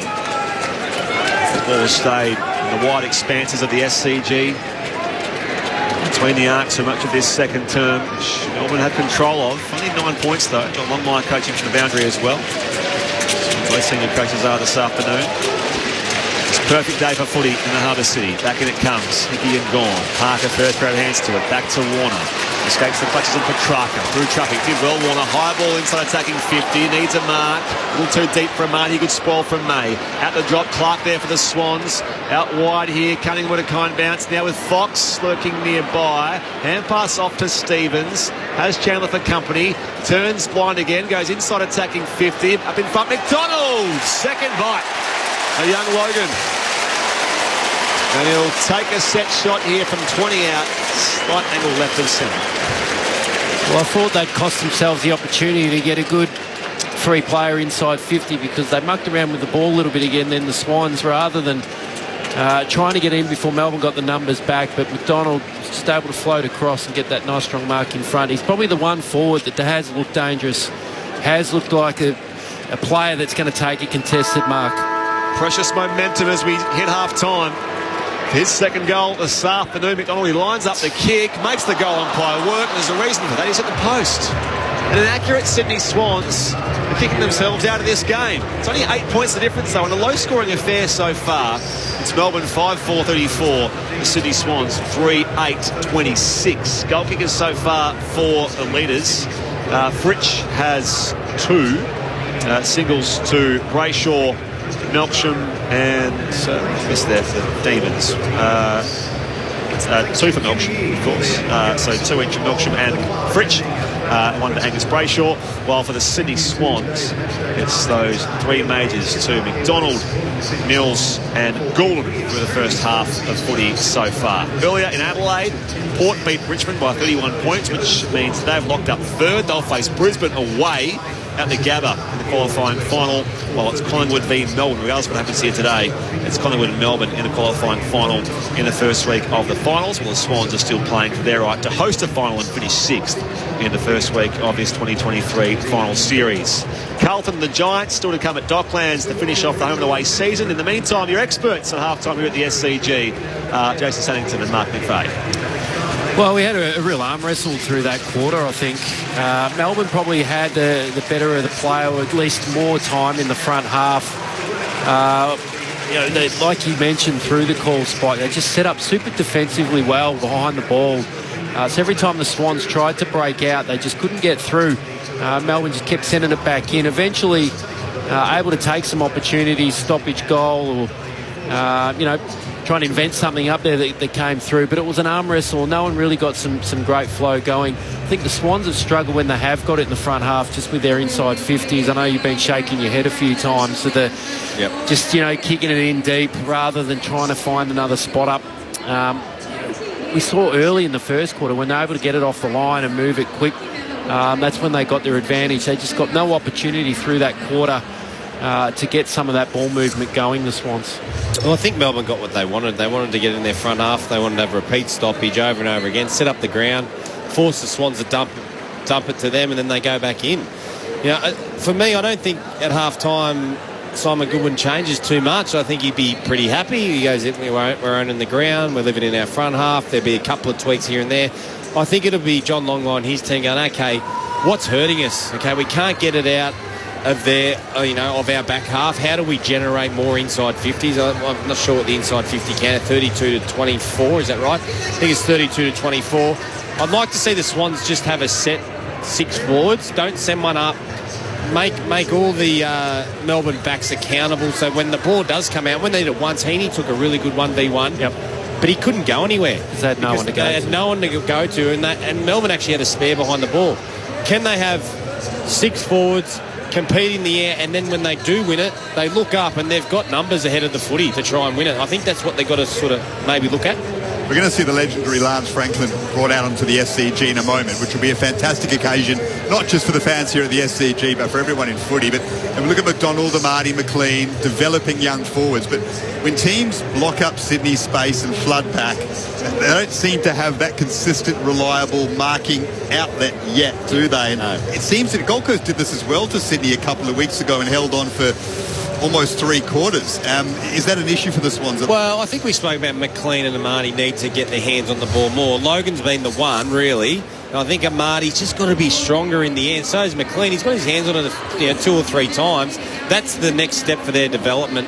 They're the key forwards that you want. When it goes inside 50 for for Melbourne, Fritsch or Melshcombe, who aren't exact keys, but they're marking it, aren't they? So the next step for them and the way they're going to have to dominate the Swans forward line and help the Swans over many years, they've got to be able to stand up and mark these footies. They can't allow May and Lever just to drop off a mark or mop up a ground ball. They've got to compete, and they're only young, they're developing, but Lance Franklin wasn't the greatest at it. We know that, but when he hit the ground, away they went. These boys don't have that right now. No. And I think that's where they're definitely missing a Tom Papley today. Obviously, he's got that danger, all about him at ground level when the ball does hit the decks, able to explode and sort of break it up. When you are caught in the back half as well, sometimes he's that player that will just find something to break your way through. We can get onto that hack ball, can't he? We're seeing highlights of Lance Franklin on the screen as well, so there'll be this as the forerunner to the lap of honour, which he'll do very shortly. His kids are out there, his family, some other loved ones, which see Tom Harley as well, the Swans CEO, down there waiting for him. So it will be a very special moment for the Swans faithful and the family of Lance Buddy Franklin here as he makes his farewell in front of the home fans here at the SCG. Did I see that he's not doing the MCG Grand Final lap of honour? Is that right? Is he? I'm sure. I don't know. Someone said he's refused that. I don't know if that's been confirmed, but either way, this will be a nice moment to be shared exclusively here with the home fans. A place where he spent. Interesting why he refused that. I mean, that's a... I know that he's not the one to make a fuss of things, and I think he was convinced as well. He had to be convinced to do this today, but I did hear someone mention it. I don't know if that's been verified or not, but anyway. Hopefully not. He's a once-in-a-generation player, and we're seeing a replay as well of that 1,000th goal last year and the absolute scenes that was in round 2 last year against Geelong. The crowd are on their feet waiting for him. There's the usual sort of Auskick games, Little League going on out there as well as we speak, but Lance Franklin makes his way up the Paul Kelly race. It's a loud applause, and to be fair, there'll be 40,000 here at the SCG, and I reckon, well over 3/4 of those fans have stayed in their seats because they're aware of how special this is. He's going to walk the SCG just with his kids either side of him. So it's not a motorcade or a car, but it's just Lance Franklin trudging around the SCG and waving to the fans who have adored him for so long here. 10 years in Sydney.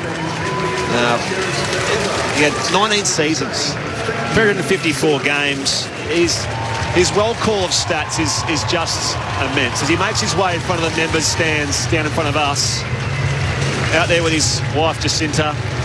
He's an 8-time All-Australian, a 4-time Coleman medalist, 6-time lead goal kicker at the Hawks, 7 times lead goal kicker at the Sydney Swans, twice goal of the year, a couple of flags, of course, both at Hawthorn in 2008 and 2013. But he waves to the adoring fans. They're blaring My Hero by the Foo Fighters, which he's been for so long. But more than that, he brought us through the turnstiles. And I always say we're lucky to do what we do here as broadcasters. We go to the football and we get paid to do so. But I would pay to see him any day of the week when he was in his prime, and even beyond that. I mean, he is someone who typified the athleticism, the freakish nature of our unique game. He was mercurial and he did some special things, and he is, as I say. He kicked 1,000 goals when, in an era where no one's kicking 1,000 goals anymore, or 100 goals in a season. He's a special player, and he takes his final bow here today at the SCG. So I think from all of us, thanks, Bud. It's been quite a journey over those 19 seasons, and I think we'll miss him. I mean, it's one of those things. I mean, it's a moment where you probably, for him, he's been at the top of his game for so long. He probably had his doubts on wanting to do this because it's all about him. But once he gets out there now, he'd probably be thinking, you know what? I'm glad I did it. I'm glad I'm doing it. Well, he's in tears at the moment. Let's see if we can pick up Sophie Clapham downstairs with Lance Franklin. In front of your adoring fans, stepping onto the SCG for potentially one final time. How are you feeling? Pretty overwhelmed. Like, what a turnout. Like, I am definitely going to miss this. Like, it's absolutely incredible, and I thank you for all being here today. It's a special, special time to have all my family, friends here, and then this support here is just incredible. So thank you, guys. Now, Buddy, we just heard your incredible football CV being read out there. It is quite astonishing what you have achieved. Did you ever imagine when you made your debut in 2005 just how successful your footy career would be? Probably not. Coming into the system as a 17-year-old from Perth, to play 19 years professionally is just, it's beyond my wildest dreams. I feel very blessed to have played this great game for so long. I've met some amazing people through my journey, and as I said, like, what an incredible turnout today, so thanks everyone. There's been a lot of talk about the legacy you're leaving behind. What do you want to be remembered for? Tough question. I think for me, it's just about being a good teammate, and that's what I've had from day one, is just to go out there and compete. As I said before, I've met some incredible people through my journey, and played at two great clubs in Hawthorn and then here. It's just been an incredible ride. Well, on behalf of the Sydney Swans fans, but also the wider football community, thank you for everything you've given, not only this club, but also this great game.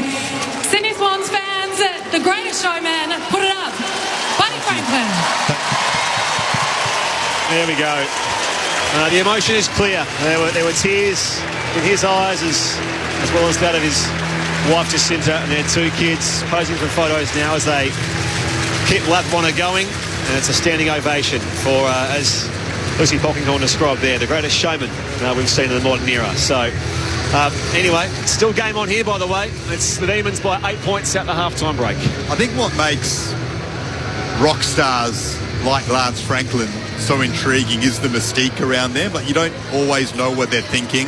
He's someone who's always kept a shield up, if you like, and even around something like this, you heard stories from the Swans. He didn't want to do it, he had to be convinced to do it, but then he comes out here and he starts crying when he walks around the SCG. And again, even to the end, we don't quite know what Buddy's thinking. He constantly keeps us guessing, and that's what makes him such a fascinating character. Enigmatic footballer, enigmatic personality as well in the game, and his legacy is as one of the all-time greats, and that legacy is very much secure. Half-time here at the Sydney Cricket Ground, where the Demons lead the Swans by 8 points. Time for ABC News.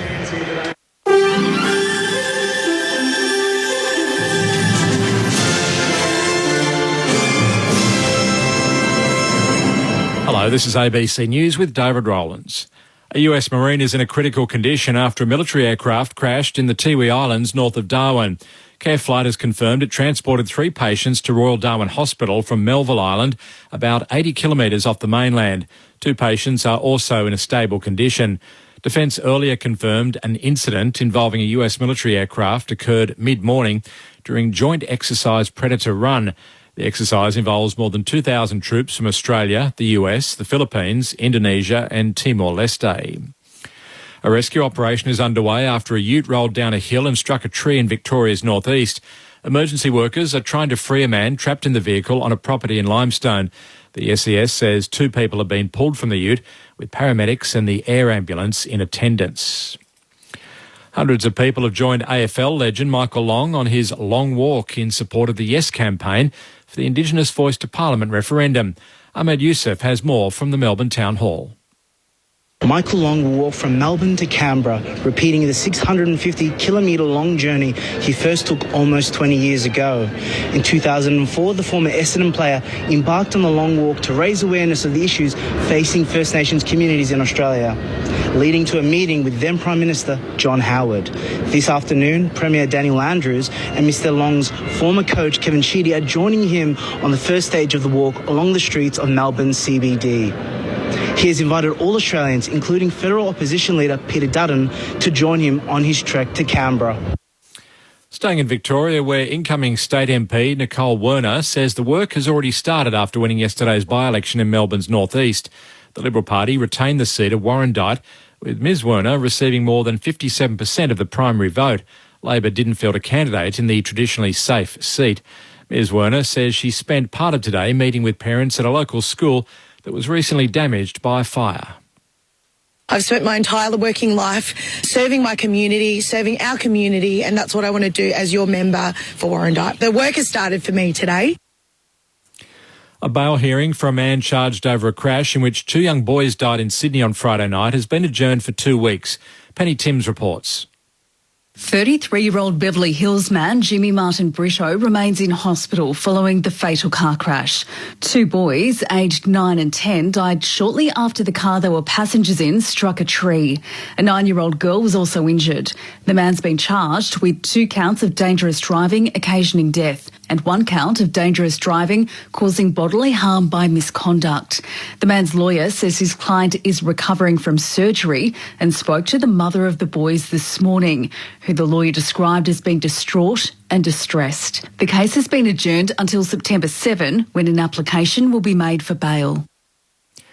ACT opposition leader Elizabeth Lee says she plans to table a bill in the ACT Legislative Assembly this coming week that would exempt general medical practices from paying payroll tax.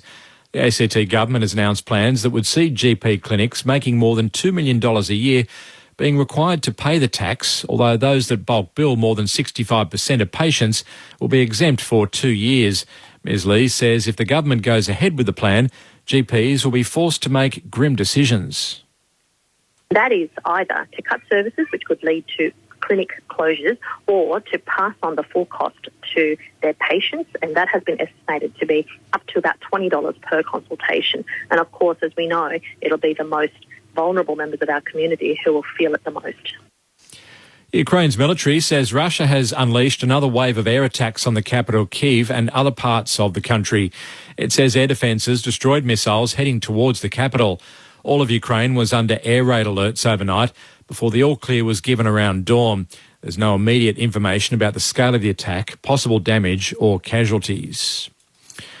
To sport, and Port Adelaide has cemented 3rd place on the AFL ladder with a 31-point win over Richmond at the Adelaide Oval.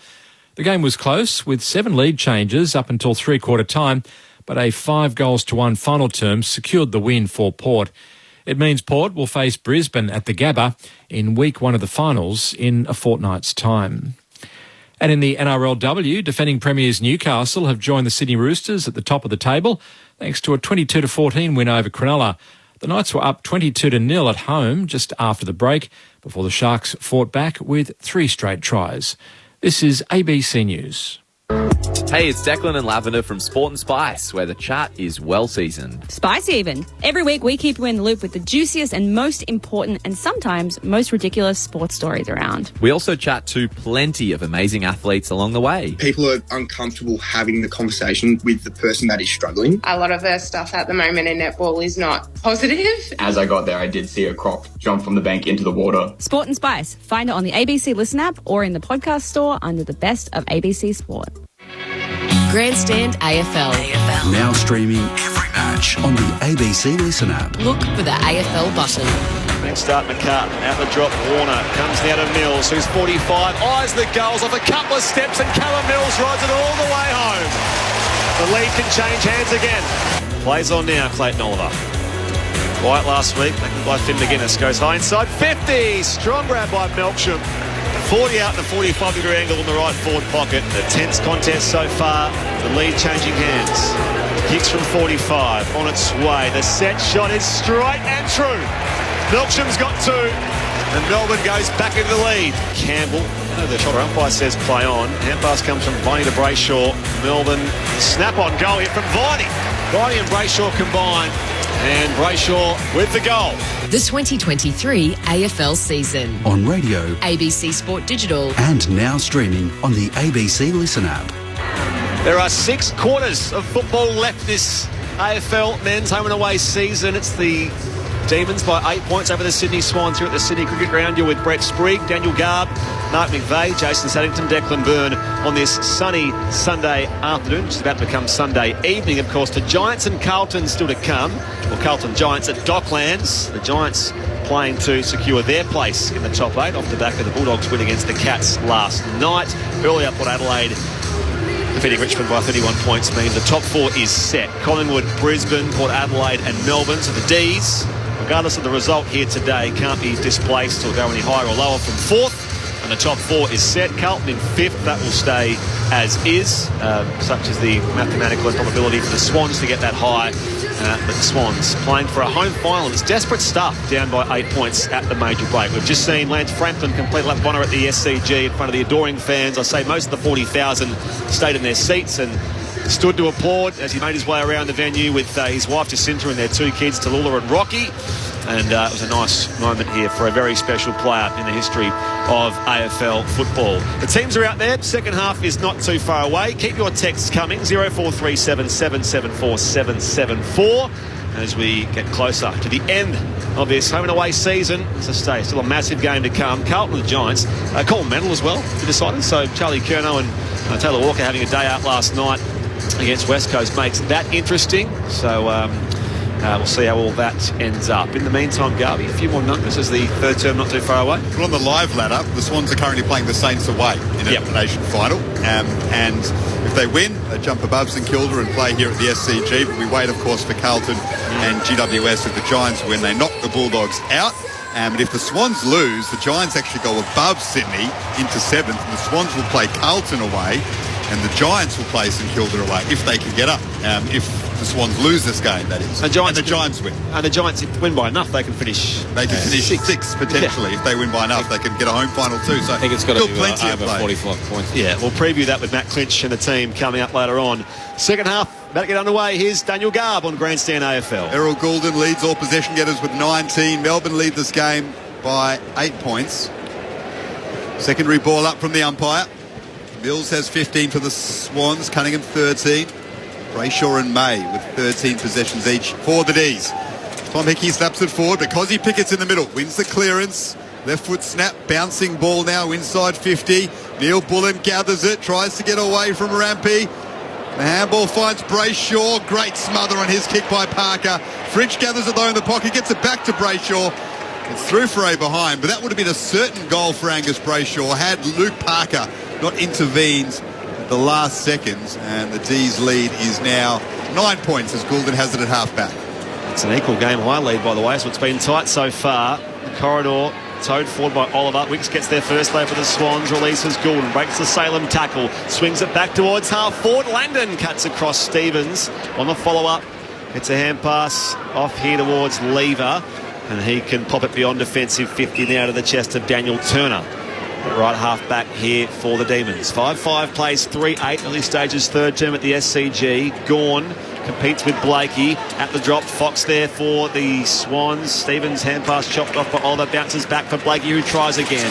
In space from his own is McDonald. Looks to lay off the hand pass here. He's still 65-70 from goal. Loads up to the hot spot now. Marty's back there, goes up, gets some contest coming from May late. Goulden from the pocket. Across the face of goal now. Missed opportunity in there from Campbell, and they pile in from all angles. The umpire says, give it to me. Ball up at full forward here for the Swans, Paddington end. It was a hectic start there. Errol Goulden already busy through this quarter. He's just popping up ever. He's running hard. He'd be a bit disappointed with his ball use a couple of times, though. He's normally elite. Palm down from Gawn, socket through by Wicks. There was a bouncing ball in the goal square, and Wicks just slammed it through. Absolutely upended after that. He's hit the deck hard after that goal, Sam Wicks. And he might be in a bit of trouble here in terms of his ability to carry on. He's pegged the margin back to 3 points in favour of the Deeds, but he is very sore in the head, Sam Wicks, for his trouble. He's walked away from the trainers now. Hopefully he's okay to continue. Might just be a bit winded. He came down heavy. He had that shoulder injury, of course, for most of the year as well, which is a concerning thing. He kicked the ball out of mid-air, and it's that old tunnel trying to get smothered. If we have a look on the replay. Ooh, there he comes down heavily on his sort of upper back and neck area. Looks spectacular as McVie came. Nothing untoward from Judd McVie, by the way. It's just he put a bump on, and Wicks rode the bump and came down heavily. So, meantime, he's still out there, having kicked the goal. Margin back to 3 points. 3 gone third term. Restart back in the middle. Mills left it behind. Brayshaw gathers here for the Demons. Heaney retrieves it though here. Off to Warner. Again slips the tackle of Salem. Shares it with Mills on the outer wing. They're surging forward now, the Swans. Leader McLean in the pocket. Takes the chest mark, 40 out. Good ball movement. Yeah, it's looking sharp, aren't they? Melbourne just a little bit flat-footed. Like Goulden's sharp, busy at the moment. Obviously Wicks, that was an opportunistic sort of clever goal. They're just got a bit of pizzazz early in this third. They must take their opportunities here, the Sydney Swans, because that's what they have today. An opportunity to lock up a home final, elimination final in the first week. Can't afford to leave too many out there. Hayden McLean's going to go the drop punt here from deep in the right forward pocket. He'll cross the boundary line to kick in front of the scoreboard. On the approach, looks pretty neat. Hayden McLean, it's there. 2 in a row to start the third term for the Swans. And the home side takes back the lead yet again. 5:8:38 to 5:5:35. 4.5 played third term grandstand AFL. We touched before half-time about the key forwards for the Swans standing up and stepping up now that Buddy's gone, and that's a big moment from one of their keys that they're going to rely on for the, hopefully the next few years. So really good goal, clutch moment. They started really well here, the Swans, good energy. Yeah, Melbourne probably could have kicked the first goal. They won that centre clearance and probably turned it over. But the Swans have been able to punish them on the back of it. Well, it's fascinating that's the hardest of the set shots they've had all day by a mile. And that one goes straight through from the boundary. Terrific finish. He's still to re-sign Hayden McLean for next season and beyond with Sydney. It's an intriguing situation. Nobody's providing conviction from inside Sydney that he's going to stay, and the regular season ends at the end of today. So we'll watch that one. As Mills marks a centre-half forward, handball to Goulden. He'll load up from distance. The SCG stands and applauds for Errol second. The Swans superstar continues the surge for the home side in this third quarter. They're out to a 9-point lead. That's a huge mental breakdown from Melbourne. That's twice he's been able to get the handball from a mark. They weren't onto that. They peeled off him. They sat back. He's that dangerous on that left foot running into open goal. That's just like shell and peas for him. Declan Byrne downstairs. I don't know if it's the Bud factor for one last time, but it has got really loud. These first 5 minutes of this third quarter, genuine feels like a final. Errol Gould, he's the leader of the charge. The absolute spark from the first centre bounce this half. He's the one that's been busy. He's been on the move. What a player he is. Hickey, the middle. Towed forward by Parker. Inside 50 again here, the Swans, but Bowie gets back to intercept at centre-half back. Plays on quickly towards Viney, the former skipper, on the outer side. Holds his line. Just to assess the options here as they go forward of halfway. Swans by 9 points. Viney's kick towards a pack, 2-on-2. McCartan comes in late at the drop. Robbie Fox keeps it alive, has Hunter for company. Smith off to Fritsch, tumbles a kick inside 50. It's just down the chalk, and it's going to be a throw-in for the Demons at the Randwick end. Declan will probably be all over this, but Max Gawn on the bench in conversation with the doctors and trainers. So it'll be interesting to see what's going on down there. Would he be the early sub, Garb? That'll be a huge impact on this game if Max Gawn is out. Swans will get around Viney and wrap him up. Inside attacking 50 for the D's. Falls the way of Smith. Taps it to himself. Petrarca gathers. Breaks free the Hickey tackle. Little handball to Pickett. He snaps one for the D's. It just bounces across the face. Well, that was lovely to watch. Christian Petrarca in the tight space finding Posy Pickett, but he's unable to convert. Swans lead is 8 points. Mills to Wicks. Chain here up the corridor for the Swans from the kick out. Back to Mills. Fires the hand pass wide to Stevens.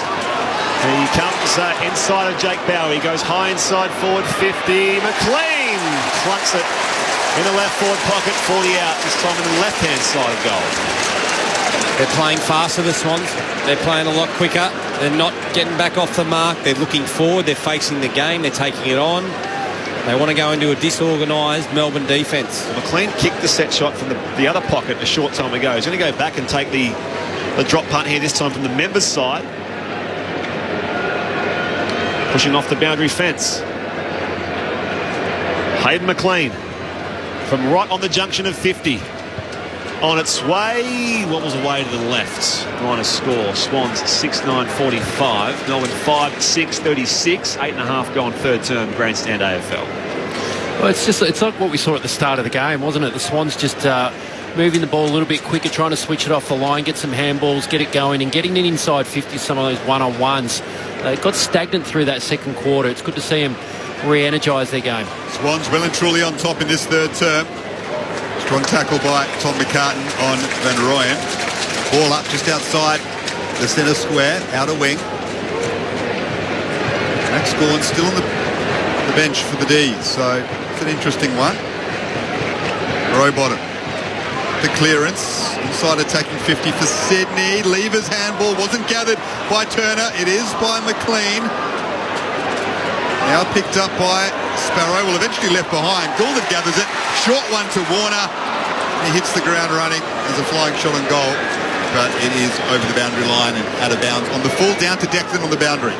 Yeah, the doctor's left Gawn. He's back up and I think about to come back on, so looking fine. I'm going to say, hey, Laurie, it's not a like-for-like replacement either. So, Port Max Gawn stays out there. Comes beyond defensive 50, Lever, out to a pack. At the drop, Parker spins through a tackle, shares it back to Blakey. Darts around Turner, goes inside 50 to find the chest of the Marty. And Marty takes the mark 30 out. Meanwhile, there is more discomfort down there for Bailey Fritsch. Now, bearing in mind, he's coming back from a foot injury. Yep. He's limping off with some sort of ankle concern. He's holding his foot. He's definitely holding his foot, not his ankle. Okay, so he's limped off now. That is concerning. Just as Max Gawn comes back on, Bailey Fritsch in the hands of trainers, showing signs of more than mild discomfort. Momentum with the Sydney Swans. 3 goals to start this second half of football. Here's a Marty on the runway, 45-degree angle. He's made a meal of this. Missed a lot, out of bounds on the full. No change to our score. Swans by 9. It's 6-9, plays 5-6, 10 gone third term. That was Fritsch. It was just his landing from the marking contest. Just landed straight. I think you're right, Spike. Grabbed for the foot. It's all unravelling for the D's at the moment. It was slipped down there from Turner. Now they switch it across their own defensive 50, and it's gathered by Braden Campbell. The Swans put them under serious pressure again. McLean couldn't mark. Goulden's there, tackled in his own attacking goal square socket off the ground by Heaney. And it's another behind to Sydney, but they are all over the D's at the moment. The lead's only 10 points on the balance of play in the third term. It is the Swans who are surging in a massive way. Errol Goulden's looking really dangerous, really dangerous at the moment. Declan shortly as Stephen May drives it beyond defensive 50 here for the Demons. Running start Van Rooyen at the drop. Goulden brought to ground by Brayshaw. Hot footy one away here by Smith of the Demons. Tumbles it towards half forward. No one's back there apart from Melksham. Just taps it inside 50 again. McCartan, no first pair of hands to it in defence. Shares it with Blakey. Short kick to find Rowbottom between full-back and centre-half back here for the Sydney Swans, who have a 10-point lead now. It's a game-high lead in their favour in this tight Sunday afternoon contest. Tries to find Clark at left half-back. Shares it by hand to Blakey. Blakey has a man free at half-forward in McLean. Closing on him, though, with Bowie. Did well, Jake Bowie. Against a man double his side. And then he was dumped by Warner in the tackle. Swans fans don't like it. They thought Bowie shot the arms of McLean. But he did well, the small Melbourne defender, against a man far larger in size. Kicks to half forward. Gawn's in that pack. Hickey does well to affect it. Petrarca gets hands to the footy. Handball to Brayshaw. Loopy one over the top. Picked up by Chandler. Now back to Langdon. High ball to half forward. And Lloyd ensures it goes over the boundary line. Let's go down to Declan Byrne. Yeah, so Bailey Fritsch had that foot fracture, had surgery 7 weeks ago. He's come off, he tested it out, was looking very ginger, so he's gone down to the race. We'll keep an eye on that. It's one of the rooms now, Bailey Fritsch. So short kick across from Lloyd to Florent. Meanwhile, for the Sydney Swans, there is some news at Docklands as well to bring you, and we'll preview the match itself with Matt Clinch at three-quarter time here of course, the Blues and the Giants. But the Eagle Eyes of Ben Cameron spotted something interesting as well as they come wide to the wing of the Sydney Swans for Hayward. And Hayward comes back in field now for Errol Goulden. Swans by 10 points. 6-10 plays 5-6. 13 gone third term. Out in space, Stevens marks forward to the wing. Goulden up to 27 possessions, 5 score involvements and a couple of goals. Massive quarter. Stevens goes short to Florent, back to Mills, snaps a high ball into attack for the Swans. McDonald tried to take it with one hand and fell to Parker, threw it on the boot. Bouncing ball is gathered by Lockie Hunter and taken over the boundary line. So another score for the Swans. They had the chance to put the D's away in the early stages of this third term. They are 6-11-47, Melbourne 5-6-36. Melbourne can't get their hands on the footy. They need to take the heat out of this a little bit. Get some uncontested marks, build the ball up. 11-point game, Sydney's favour. Kick out comes to Langdon now under pressure. Run down by Parker. Got it away though. It's A neat-looking kick from Turner to find Chandler. The Demons on the commentary side of the SCG. Back in ball, dangerous now for Oliver. Pressure comes from Mills and Robert. Now it's one away from McDonald back to Hayward. Warner now as well. Gets away from Petrarca. Off balance, goes inside attacking 50. Wide to the pocket. One-hander again from Parker. For the second time in the game, he's taken a superb one-handed slips catch to take the mark deep in the left forward pocket. I was about to say, Spot, Melbourne, they had their opportunity to actually just take the heat out of the game like you called for, and then I think it was Chandler's kicking style. It's way too risky. It's not what they needed at that point in time, and now the Swans, wonderful mark from Parker, just about to... Opens up the angle, thumps it across the face here, marking options down there, although offensively Turner goes up. Don't bring it away back to Sparrow. Heaney goes in hard. Salem bumps him. Comes clear here from McLean. Pops it back to Marty, not 15, play on. Marty's 40 from goal now. He's pushed off the kick as well. Good pressure comes from Melksham.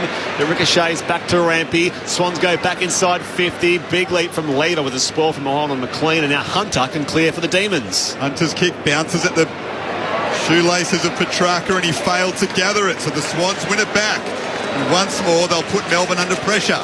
Cunningham goes short to Lloyd, just behind the centre circles. Happy to chip it around and find Robbie Fox. The Swans lead by 11 points and controlling this third quarter in a massive way. Stevens, there are free Swans everywhere. Chips it to Warner. Yep, 50. And overstepping the mark was Chandler. And Warner will be marched all the way into attacking 50 to Sydney to try and stretch this lead out by 17 points. To be honest, it is the least that they deserve. It's interesting, like Petrarca, he's fumbled today. He's fumbled a lot of ground balls. He just looks a little bit off it. He usually makes a half chance into a full chance. They haven't come out of half-time breathing fire at all. They've come out lackadaisical and the Swans are exposing them. Chad Warner with the chance to stretch this lead out to 17 points. 45-degree angle. It sails through post high. And he clenches both fists and he celebrates with the Swans faithful. What is a packed SCG? Sydney at 7-11-53, Melbourne at 5-6-36. So it might seem inconsequential compared to all the permutations for on-field storylines, but Ben Cameron spotted at Docklands pre-game Andrew Dillon, the soon-to-be AFL CEO, in a photo shoot with Laura Kane, the acting head of football. So whether that's a confirmation announcement coming as far as her appointment to the general manager of football role at the AFL, there'll be some news on that front in the next few hours, I'm sure. But of course, all the more important is who plays in the top 8, and the Swans giving themselves a good chance here to get that home final out by 17 points. This is where the test comes in for Melbourne, isn't it? When you don't, whether you win or lose doesn't make a difference now. You're under the pump. The Swans are all over you. Fritsch has gone down. Melksham's been cramping. It's like, do you dig in? You got something to dig into now to try and wrestle something back in this game? Bailey Fritsch still off the ground with some sort of foot complaint as well. He's returned today from the foot injury. So Oliver links up with Viney. Chain of hand passes here. Viney comes back out wide to Hunter from the wing. Sends it inside attacking 50 here for the Demons. Leading up Van Rooyen. Good pressure from behind McCartan. Mopped up by Fox. Comes back to McCartan now. Back to the loose man. Florent kick was smothered. Great pressure act it was inside attacking 50 from Cade Chandler. Just one of that ball and it's off and over for a throw-in. 40 around from the Randwick end goals. The end that the Demons are attacking. We're seeing Bailey Fritsch now back out there being assessed and having his foot worked on by the trainers. So that is big news. We'll try and get him back out there. Back in it comes here in the Swans defensive area as Cunningham can clear. Watching it well, though, is Rivers outmarking Heaney, left half forward for the Demons. They need the next goal badly. Would you risk putting him back out there anyway? Rivers kicks to the pocket. Gorn's the target. Van Rooyen flew. Florent gathered. Didn't get rid of the football, though. Neil Bullen has a chance to turn and snap and miss near side. Had the chance to convert that one. It's the Swans leading by 16 points down to Declan Byrne on the boundary. It looks like they are going to risk it. Laurie has hardly moved as the sub, so they're sorting out Fritsch's foot, and he's hoping to come back out. He's done some sprints, looks all right. Blakey to Warner, pops it beyond defensive 50 now for Stevens. Melksham sore again, limping. Dylan Stevens here for the Swans. At left half back, called to play on. Off a step, towards the 2-on-1. Gorn has presence. At the drop, though, Warner for the Swans. Back to Haywood. Pops it boundary side here towards Marty. Clean ball both he and May. Onto it though, Lloyd. Back to Marty. Tunnels it forward now again here to Clark. Ducked into a tackle from Salem. Hand pass comes inboard. Mills brought down by Oliver. Strong tackle. Viney loose ball gathers now. Hand pass off to Lever. And the Demons unconvincingly come beyond defensive 50. It's with Van Rooyen. Back to Viney. Turns away from Stevens. And Langdon can now look to clear. On his left though, it's a scrappy kick. Looking for Cozzy Pickett, misses him by a good 5 metres. Boundary throw in front of the interchange gates. Declan, Jake Melcham coming, Garvey. Swans leading by 16 points, down to Declan. Yeah, Jake Melcham running right past where the ball's going to be thrown in with a foot injury as well, so he doesn't look great. He's in the wars. Inside 50s, 13-5 this quarter in favour of Sydney. Mind, of course, this game rather inconsequential for Melbourne, who have locked up 4th spot. They can't go any higher or lower. Viney hand pass out in space to find Bowie. Got a big bump from Heaney. Meanwhile, Salem wrapped up as well. The umpire says, give it to me. Swans have just turned up the heat. They'd be well over 2 right now. I mean, you sort of aim between that 185 to 2 pressure metre. They'd be well over it. Sydney by 16. 20 minutes gone, 3rd term. Dispossessed was Lloyd. On the follow-up, Salem now for the Demons. Brought to ground by Stevens. Umpire says play on. He was dispossessed though, in going hard row bottom. Takes on Gawn, and again the umpire lurking. Ball up on the wing, Declan Byrne on the boundary. Yeah, looks like Bailey Fritsch is good to go. The physio made him do some run-throughs and side, and he was very adamant that he's feeling good, so he'll be back out soon. That's relieving for Melbourne. They're being smashed in this 3rd term. Swans lead by 16 points. Parker gets the hands free on the wing. Well won back though by Petrarca. Found Neil Bullen. Now Viney tries to chip one to Langdon. The ball stays in and then bounces off Langdon's shins and over the boundary line in the full. So it is all going wrong for the D's in a variety of ways in this 3rd quarter. Trailing by 16 points, players with injury scares. And they try to get it forward. They kick it inadvertently out on the full. It's a free kick against Turner on Dylan Stevens for a high hit. Just going back to your question about Fritsch, would you risk him? They're probably in their own minds and his mind trying to ascertain if it's okay. Yeah. You know, there'd be a little bit of that. Stevens high up the wing, off hands down to Lever. You can clear again for the D's. Maybe wants to sit down there, but that's early, and Viney comes to take the mark. So Jack Viney going inside 50 now. Petrarca takes on Blakey. The outstretched hand of the Lizard. Blakey tackled on the follow-up by Petrarca. Oliver keeps it alive at right half forward. No, he doesn't. Hand pass a little wide here for Van Rooyen. Down to you, Declan Byrne. It's busy down here, so Melcham is now heading into the rooms. He was motioning that it was like a side-to-side movement around his knee, so I think going to get that checked and strapped downstairs. So both Melcham and Fritsch off the ground as we speak, but more positive signs for Bailey Fritsch at this stage. Back in it comes at right half forward now for the Demons. Robert gets the fend off there on Oliver. Out in space, doing likewise here was Warner. Up the commentary side, and Marty. It's come off the knee of Turner. I think he thinks it's out on the fall, but the umpire says no, it's a throw in. It remains here. The Swans by 16 points. 7-11-53 to 5-7-37. 21 gone. And the clock's actually stopped. They need to spark the D's. Petrarca's the one, and he's just going. He's just cruising. 22 gone 3rd term. Just 12 disposals for Christian Petrarca, and yet to trouble the scoreboard either. Unbelievable. Winning it in the clinches here. Handball over his shoulder is picked up by the Swans and Stevens. Oliver wins it back though on the wing for Melbourne. Well done by Rampy. Strong at the football there. Won the contest against Langdon. Sends it up the wing. Contest by McDonald. Brought it to grounds. These are able to gather though. And Rivers, his kick is off the side of the boot and out of bounds on the full. Well, everything they do is fumbling, and Clayton Oliver puts his hands out to Rivers and says, I was on for the easy handball, why didn't you give it to me? Yeah, well, I wouldn't have given it to him either, because he actually didn't move from the previous stoppage, Oliver, or he's having a bit of a sook at the moment. 4 goals to none in this 3rd term, the Swans' favour. 16 points their lead. Up the other commentary side they go. Second grab, second bite from Tom Hickey. Retiring Tom Hickey in his 150th game at his 4th AFL club.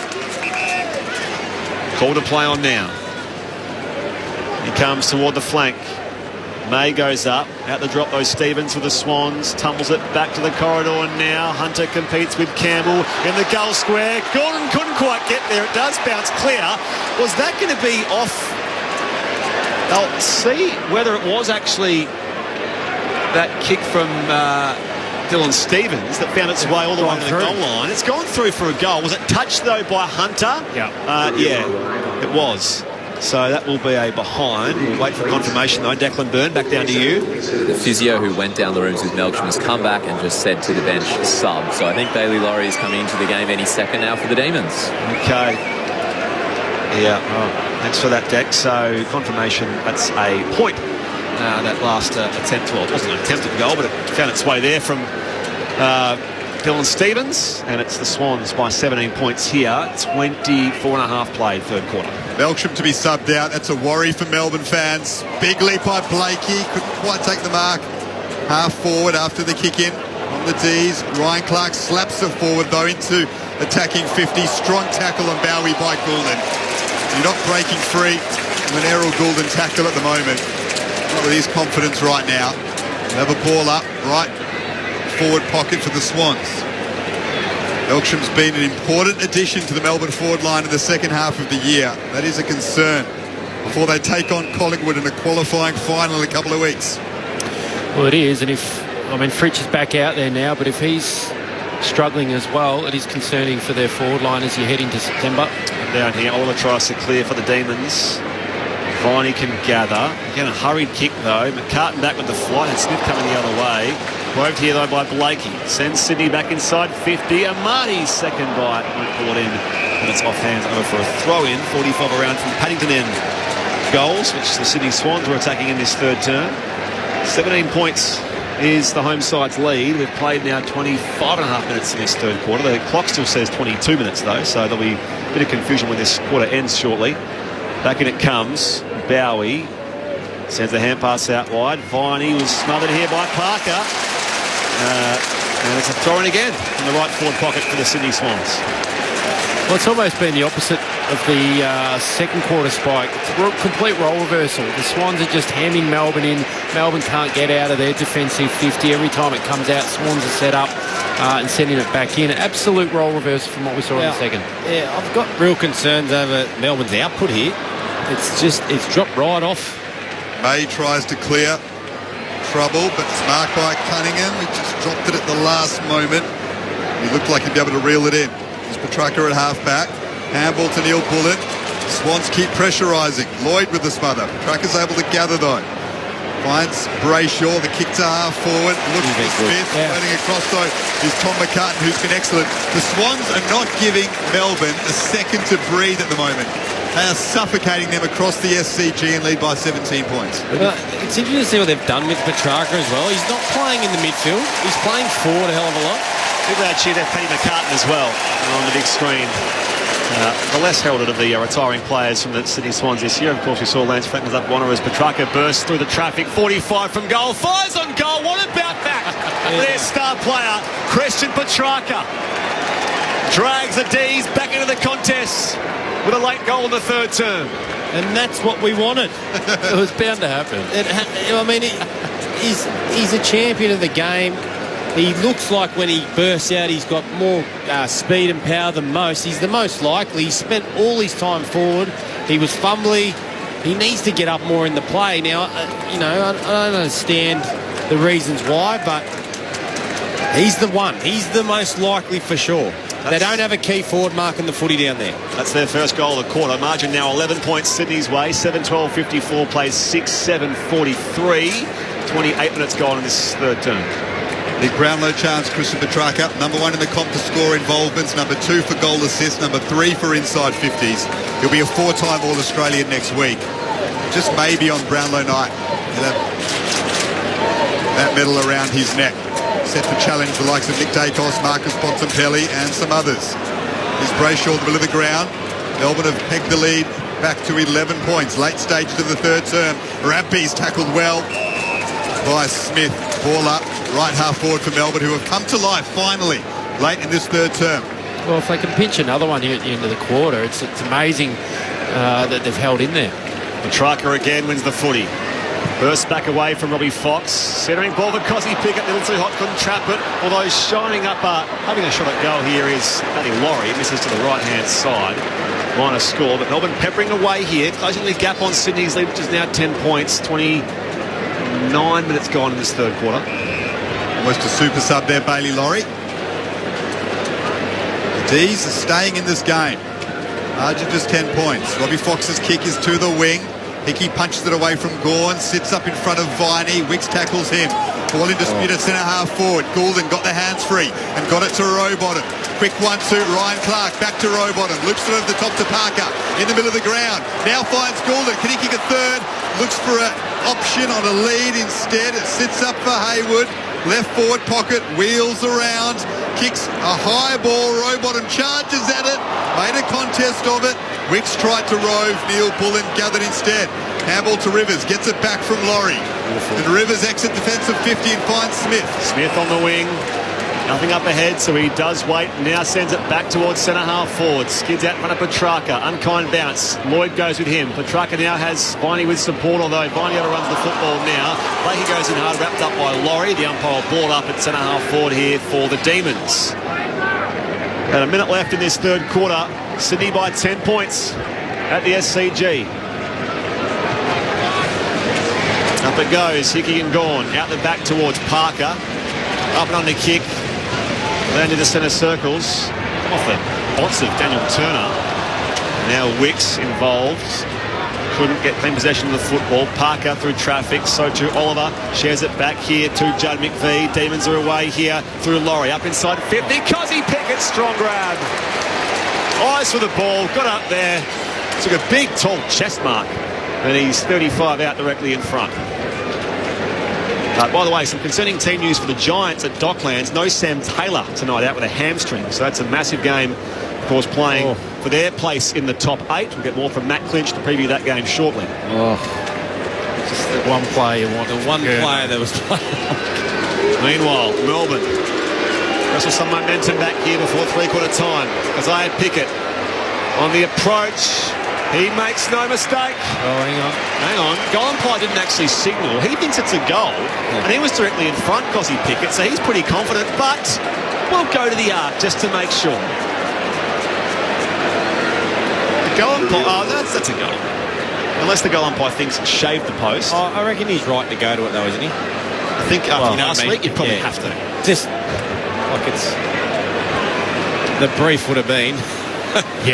anything close. Absolutely. It's more bemused there was no signal from the goal umpire. No spike on edge, which should be a goal for Melbourne, as Isaiah Pickett seemed reasonably confident of, and that is another close of the gap, back to 4 points.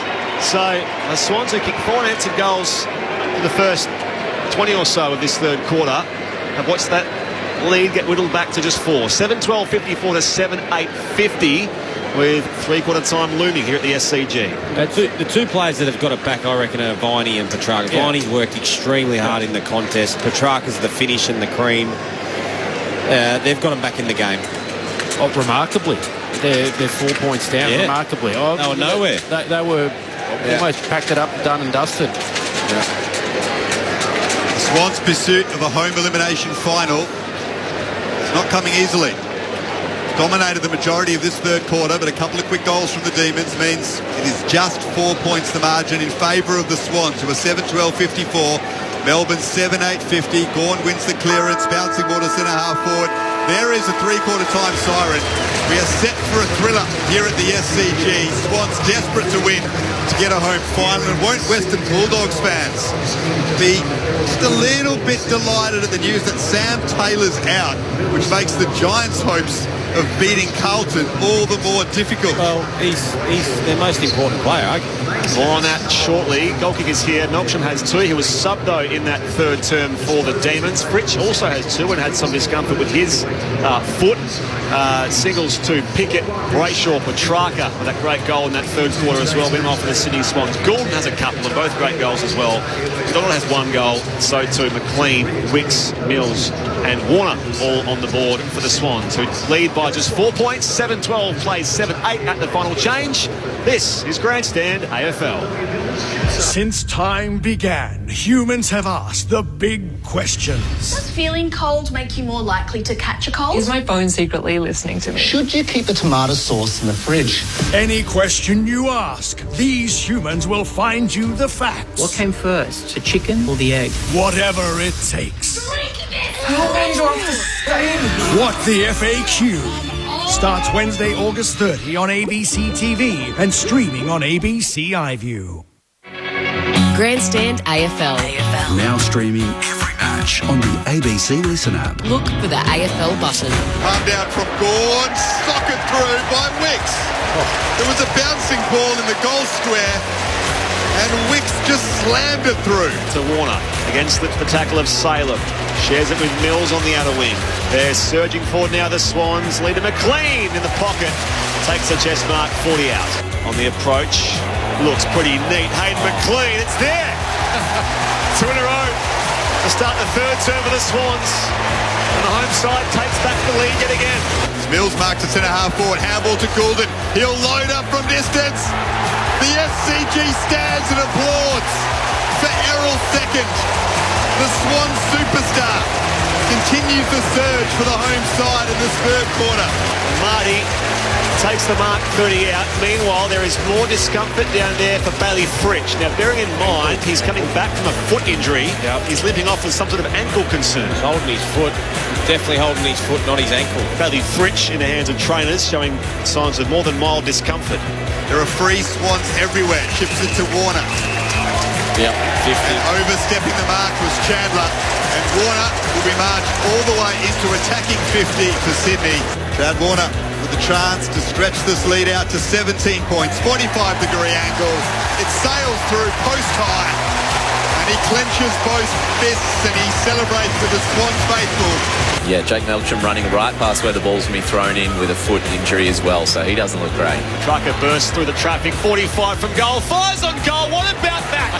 Their star player, Christian Petrarca, drags the D's back into the contest. Through Laurie, up inside 50, Cozzy Pickett, strong grab.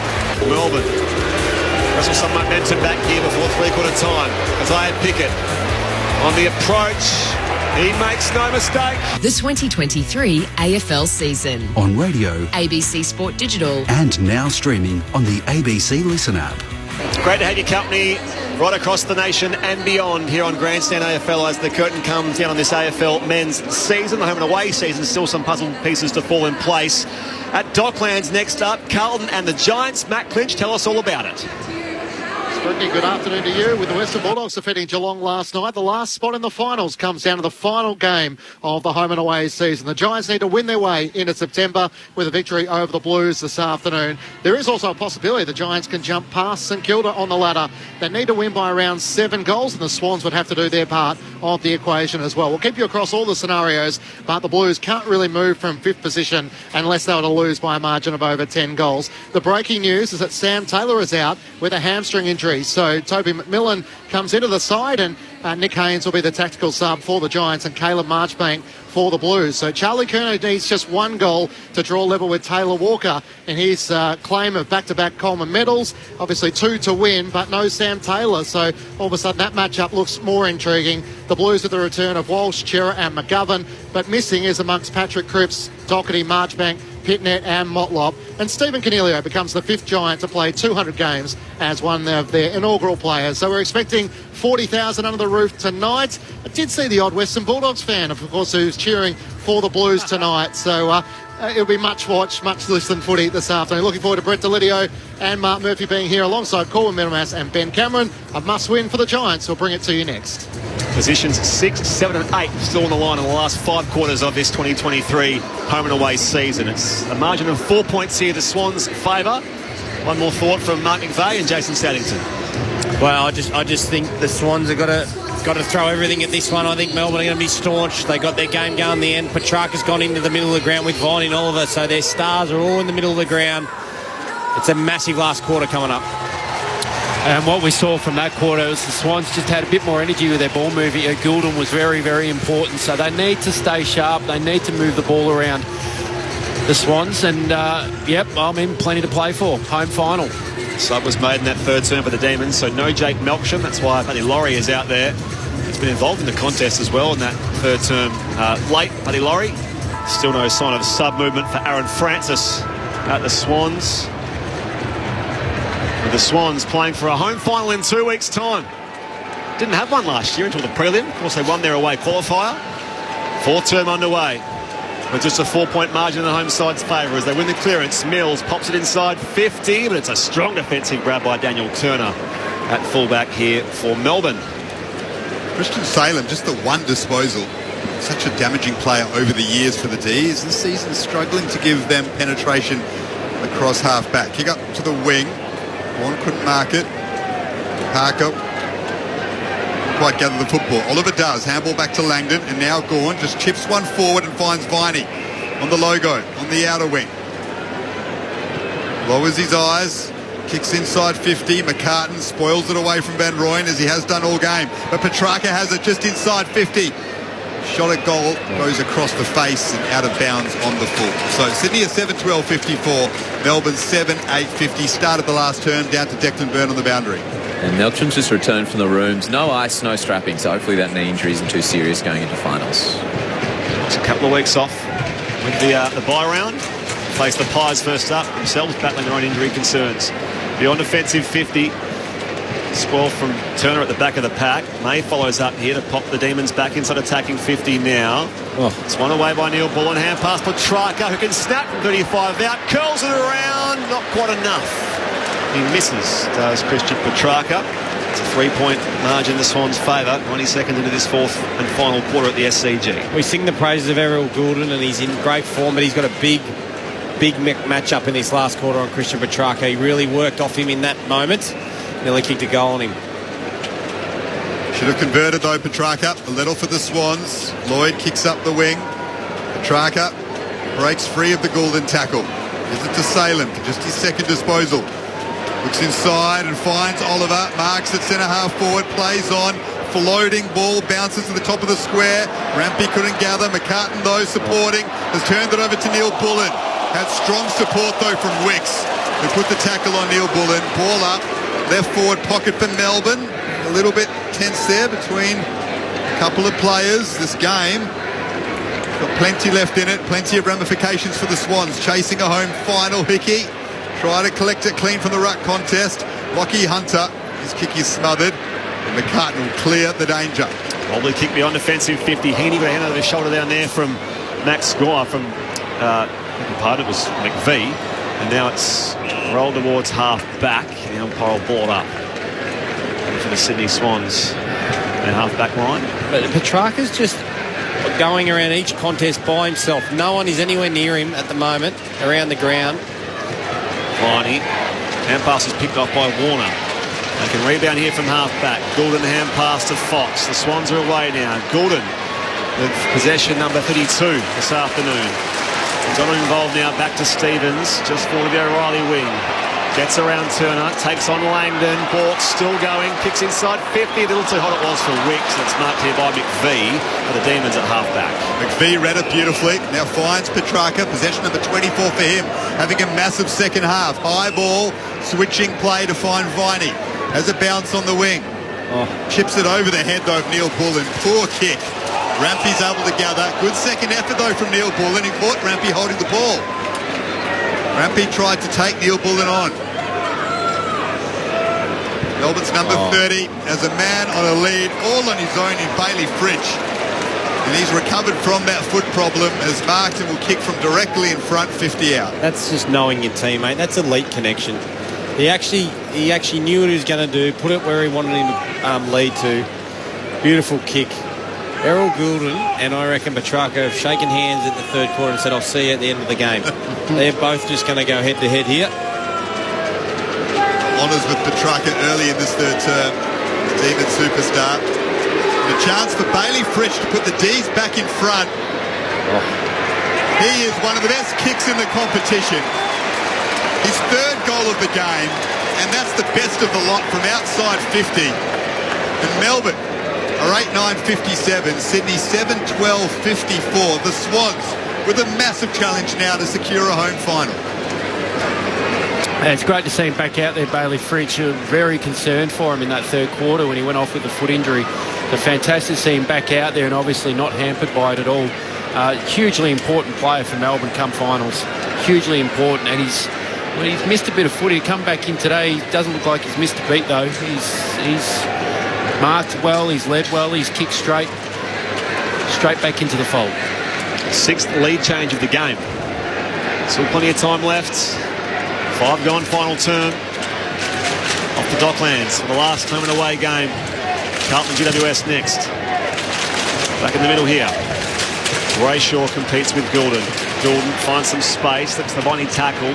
Tumbles a kick towards half forward. Salem now was held on to down there by Wicks and gives away the free kick. Done quite the job, Wicks, hasn't he? Yeah, he has. He's been the ones just played defensive forward on Salem. And just have his second possession is quite outstanding. Swings it across half back. Bowie back to Salem. These by 3 points here. 4th spot locked up for them. Swans playing for a home final. Petrarca use the pipe again. Comes towards centre half forward, and it's been marked by Rivers. Back with a flight, tumbles to ground. 55 from goal, Paddington end. Gives off the hand pass here. Viney bursting by his preferred left boot from 50. Has it got the legs? Right to the line. Marked. Down there by Joel Smith. So a shot from point blank range, or is it? No. It's a free kick. They full back here for McCartan. So McCartan was blocked. Swans will take that. Demons by 3 only. Seen a few of them paid today. Warner has it. Goes short, looking for Goulden. It's almost cut off by Chandler. Swans have turned it over though. It's almost as if this is a flip of the third term where Sydney were dominating early. Melbourne all over the Swans at the moment. They have the lead by 3 points. There's something about this end of the field, the Randwick end. It's each quarter, but teams just struggle to get the ball out. Tracker up to 25 disposals, 6 score involvements. Gawn tries to get it down to him. Ball's on the outer wing. Petrarca wins it again. He is so strong, but then Goulden wins it back. A couple of champs trying to wheel their side over the line. Hickey's handball is smothered by Viney. Gawn gets down low and gets it out to Langdon. He chisels one to Pickett. On the lead is marked on the pocket, in the pocket. Tough angle for the kick. Cosy Pickett's exquisite skills means he's a chance. Here's a chance. The Swans just can't get out. They're just hemmed in again. Josiah Pickett, 34 goals for the season. He's 4th in the comp for tackles inside 50. Very tight angle, 30 out. Looks pretty good. Just hits the post. Excellent effort from Josiah Pickett. Melbourne lead by 4 points. They are 8-10-58. Sydney 7-12-54. The Swans will be desperate on this play to get the ball in their front half and just try and get themselves out of this part of the ground. Florent to kick out. Just thumps it.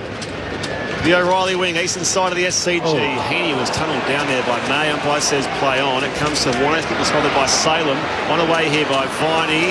Back here to Laurie. Back to Viney, who shies on goal from 45. Top of the square. Who's back there? Strong grab. Nice work down there by Van Rooyen. And he'll have it in the left forward pocket, 15 metres out.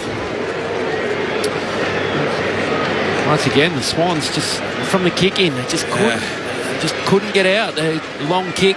Lining up for his first, opens up the angle and pops it over the goal umpire's head.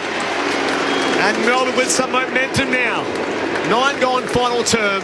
The D's are out by double figures. 10-point margin, 9-10-64. The Sydney Swans are 7-12-54. Declan Byrne on the boundary. On the bench, Longmire's just had a big convo with Mills and Lloyd, so potentially sending Mills back as they tend to do. He's just come back on. We'll see where he goes. I think it's I think Melbourne have just put their foot down in regards to structure. They've just said hold them in their back half, don't let them out. We'll sweat on turnover and we'll go inside 50. They look really good with their hands, don't they? Especially in the contest, they're able to find that little flick, that little free. Viney has a shot on goal. Unfortunately for Tommy McCartan there, he just tripped over at the worst moment.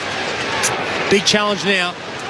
Kicked 3 goals against Sydney on debut, Jacob Van Rooyen. Had a quiet game, but that was a big one to put the D's out to a 10-point lead. Brayshaw's caught in the middle of the ground. Swans win it back. They need to get going. Lloyd's kick to half forward. Punched away from Wicks by Bowie. Strong hit there by Hayward on Bowie. Bowie's hurt. Slow to get up. His shoulder is an issue here. In fact, he's coming straight to the bench, Jacob Bowie, and this could be a collarbone shoulder issue for the talented Melbourne youngster, and another worry for them ahead of the finals. Boundary throw in just forward of the wing for Sydney. Bit of carnage from Melbourne. Injury-wise, they lead by 10 points, though. Back in it comes. Heaney for the Swans. Back to Wicks. Turns around. Snaps inside 50. It evades McLean. McVie there for the Demons. Goes the fend on Haywood. Ricochets the ball beyond defensive 50. Or could pick up for Petrarca. Brayshaw came through as well. Mills brought him to ground now. Hand pass to Neil Bullen. Rides the bump of Robert. Now he kicks up the members' wing to Petrarca. Blakey in the contest, but Petrarca had some separation on him. Floats the hand pass forward now for Oliver. Still running now is Laurie. From the flank, goes inside 50. Cossie Pickett in the 2-on-1. He was outnumbered. Fritsch comes late to support, though. Hand pass from Fritsch back to Pickett. Curls it around to the pocket now. Smith drops it. Pressure comes from Fox. He takes him out of play for a throw-in alongside the right behind post at the Paddington end of the SCG. And meanwhile, it's Blakey who's down for the Sydney Swans on the bench as well. So it's Cunningham who copped a heavy knock a short time ago. It's still the Demons by 10 points, 11 gone, final turn. Declan Byrne across it, no doubt, but Nick Blakey looks to be in a lot of pain. Not sure if he'll be able to continue for the Swans. Hickey down to row bottom, clears defensive 50. Mays there, palms it down. Salem gathers. Haywood got the arms free and then the handball free. Goulden tried to slap it forward. They get it as far as the wing, the Swans, but then Cunningham's handball missed the target because Goulden slipped over. Brayshaw gathers, looks for the lead down there of Fritsch. We'll have a boundary throw in left half forward. Let's go down to Declan on the boundary. Yeah, well, Jake Bowie's almost definitely out. He can't lift his left shoulder up high. Cunningham went to come off, but they said to stay on. He's limping back to position, so they're outnumbered down back. Meanwhile, Fritsch pops it high to the hot spot here for the Demons. Cossie Pickett with a big lead. Couldn't pull in the grab. Smith tracks it towards the pocket here with McCartan. McCartan takes on the tackle of Oliver, and he's just heaped over the boundary line for a throw-in in the left forward pocket. 12 gone, final quarter. Melbourne by 10 points here. Seeing a replay of that. Cossie Pickett sit on Tom Hickey. Melbourne control things here. But it's not a big margin. Hasn't been a big margin all game. Only as high as 17 the Swans way. Back in it comes now. Hickey down to Rowbottom. Swans can clear. High ball beyond defensive 50. It's a torpedo punt which finds the chest of McLean. And he marks it right half back. The Swans can just breathe for a moment thanks to that mark of Hayden McLean, and he finds Haywood on the wing. Blakey in trouble as well. But the Swans limping badly. Ankles hurt. It's a concern for them ahead of final in a couple of weeks as Haywood goes short to Goulden. He just pokes one to half forward shrewdly and finds Mills. He gets it back, gets around Brayshaw and now switches it. Has a man free on the outer side in Rampy and finds him. Brilliant kick from Goulden. Melbourne lead by 10 points. Swans need the next badly. Just held up. Melbourne's got numbers back. It's with Cunningham. Swans attacking 50 flooded. So Cunningham will just pop it up. Haywood will fly. Couldn't mark at the second attempt. Got boot to ball and only went through Frey behind though. Sydney 7-13, 55. Melbourne 9-10, 64. 9 points the lead for the D's. Down to Declan. Nick Blakey just a little run through and said to the physio, no, I'm right. So it should be okay to continue. There's a relief for the Swans. 9 points is Melbourne's lead. Stephen made a kick out.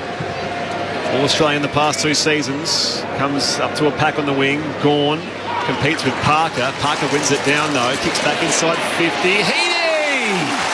Strong contested grab with May. Will take a set shot from the right forward pocket. 35 out. Cramped a little bit too after the mark there, Heaney. This is a huge kick. Yep. Huge kick. I mean, very good at these. There's still plenty of time in it, but geez, you really have to take these chances, and this is a big one for Heaney. This is the so-called preferred pocket next to the club rooms, the players' race. The last kick before you head off the training track. That's what they say. And this a hugely important kick in the context of the Sydney Swans season. Tough angle. Heaney from the pocket, sets it high. It's across the face. McVie tries to clear. Fresh air shot. Rivers couldn't gather as well. Danger here for the Demons in defence. Hand pass comes back to McDonald, who can throw boot to ball, and it's picked off by Sutherland on the last line. Christian Sutherland playing goalkeeper. The Melbourne Demons can rebound the ball. They're keeping the Swans at bay. They preserve their 9-point lead. Almost 15 minutes gone in the last term. The Swans need to win for a home final. Lose, and they are on the road. Kick up the wing. Blakey's back on the grounds and helping win the ball back to the Swans. Warner gathers, kicks to the pocket, it bounces in front of Amati. Lever just slaps it to his old mate and Stephen May. Amati wraps May up. That might just be holding the ball. Well, I'm not sure. He didn't have prior opportunity there, Stephen May. Swans fans aren't happy. A let off for Melbourne. Boundary throw in right forward pocket for the Swans. 15 and a half played, final turn. Melbourne by 9. Back in it comes. The Swans in attack. Heaney tries to trap it. Socked forward by Oliver. Lever goes to gather as well. Oliver, head over it now. Pressure comes from Mills. Slapped back from Lever towards Van Rooyen. Gathered here by Mills, kept it alive. They'll clear though through Rivers. Beyond defensive 50. There's a 2-on-2. Blakey provides a spoil. At the back, McCartan and Lloyd at each other as it's one away by Chandler. Sling tackle this time from Robbie Fox. Ball comes loose. Neil Bullen all the way back here for Viney from left half back. Viney's kicked to half forward. Pickett tries to work his way to the front. Made a contest. Allowed Petrarca to intervene. With strength.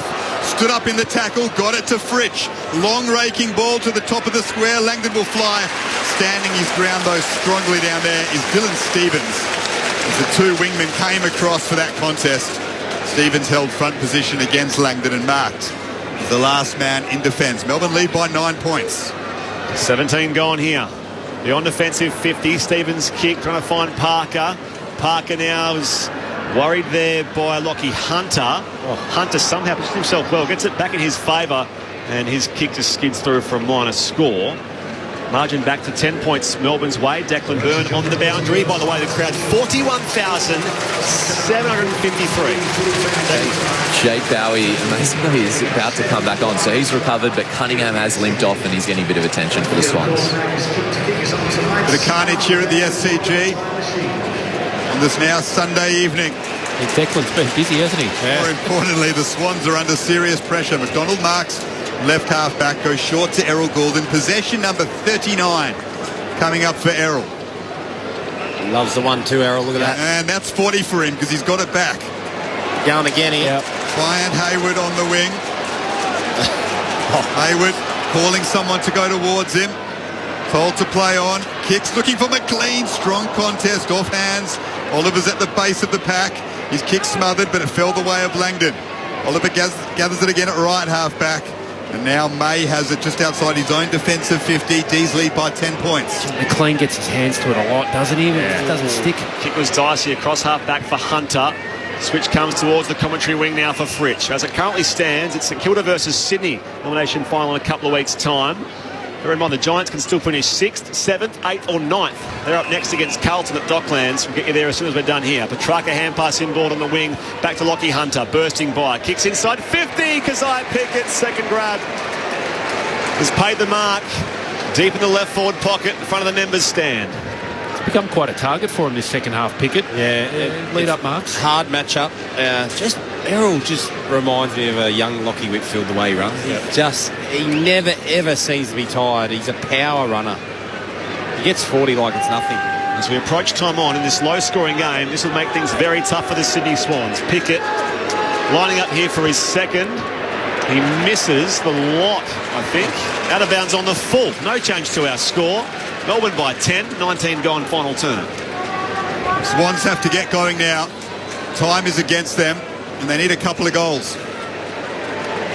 Mills goes short to Florent. Florent puts Blakey under pressure, but he was able to juggle the mark in his own back line. Goes laterally and finds Rampy. The D's will put men behind the ball. They might not move anywhere on the ladder, Melbourne, if they close this out. It will give them an enormous confidence boost, though, as they hunt a second flag in 3 years. Ball sent up the wing. Bowie's back on the ground. Slung in the tackle though. Hayward gathers it. And there's a free kick to Bowie as a result. The tackle from Amati is a tad too vigorous. And the young demon will take the free kick on the outer wing.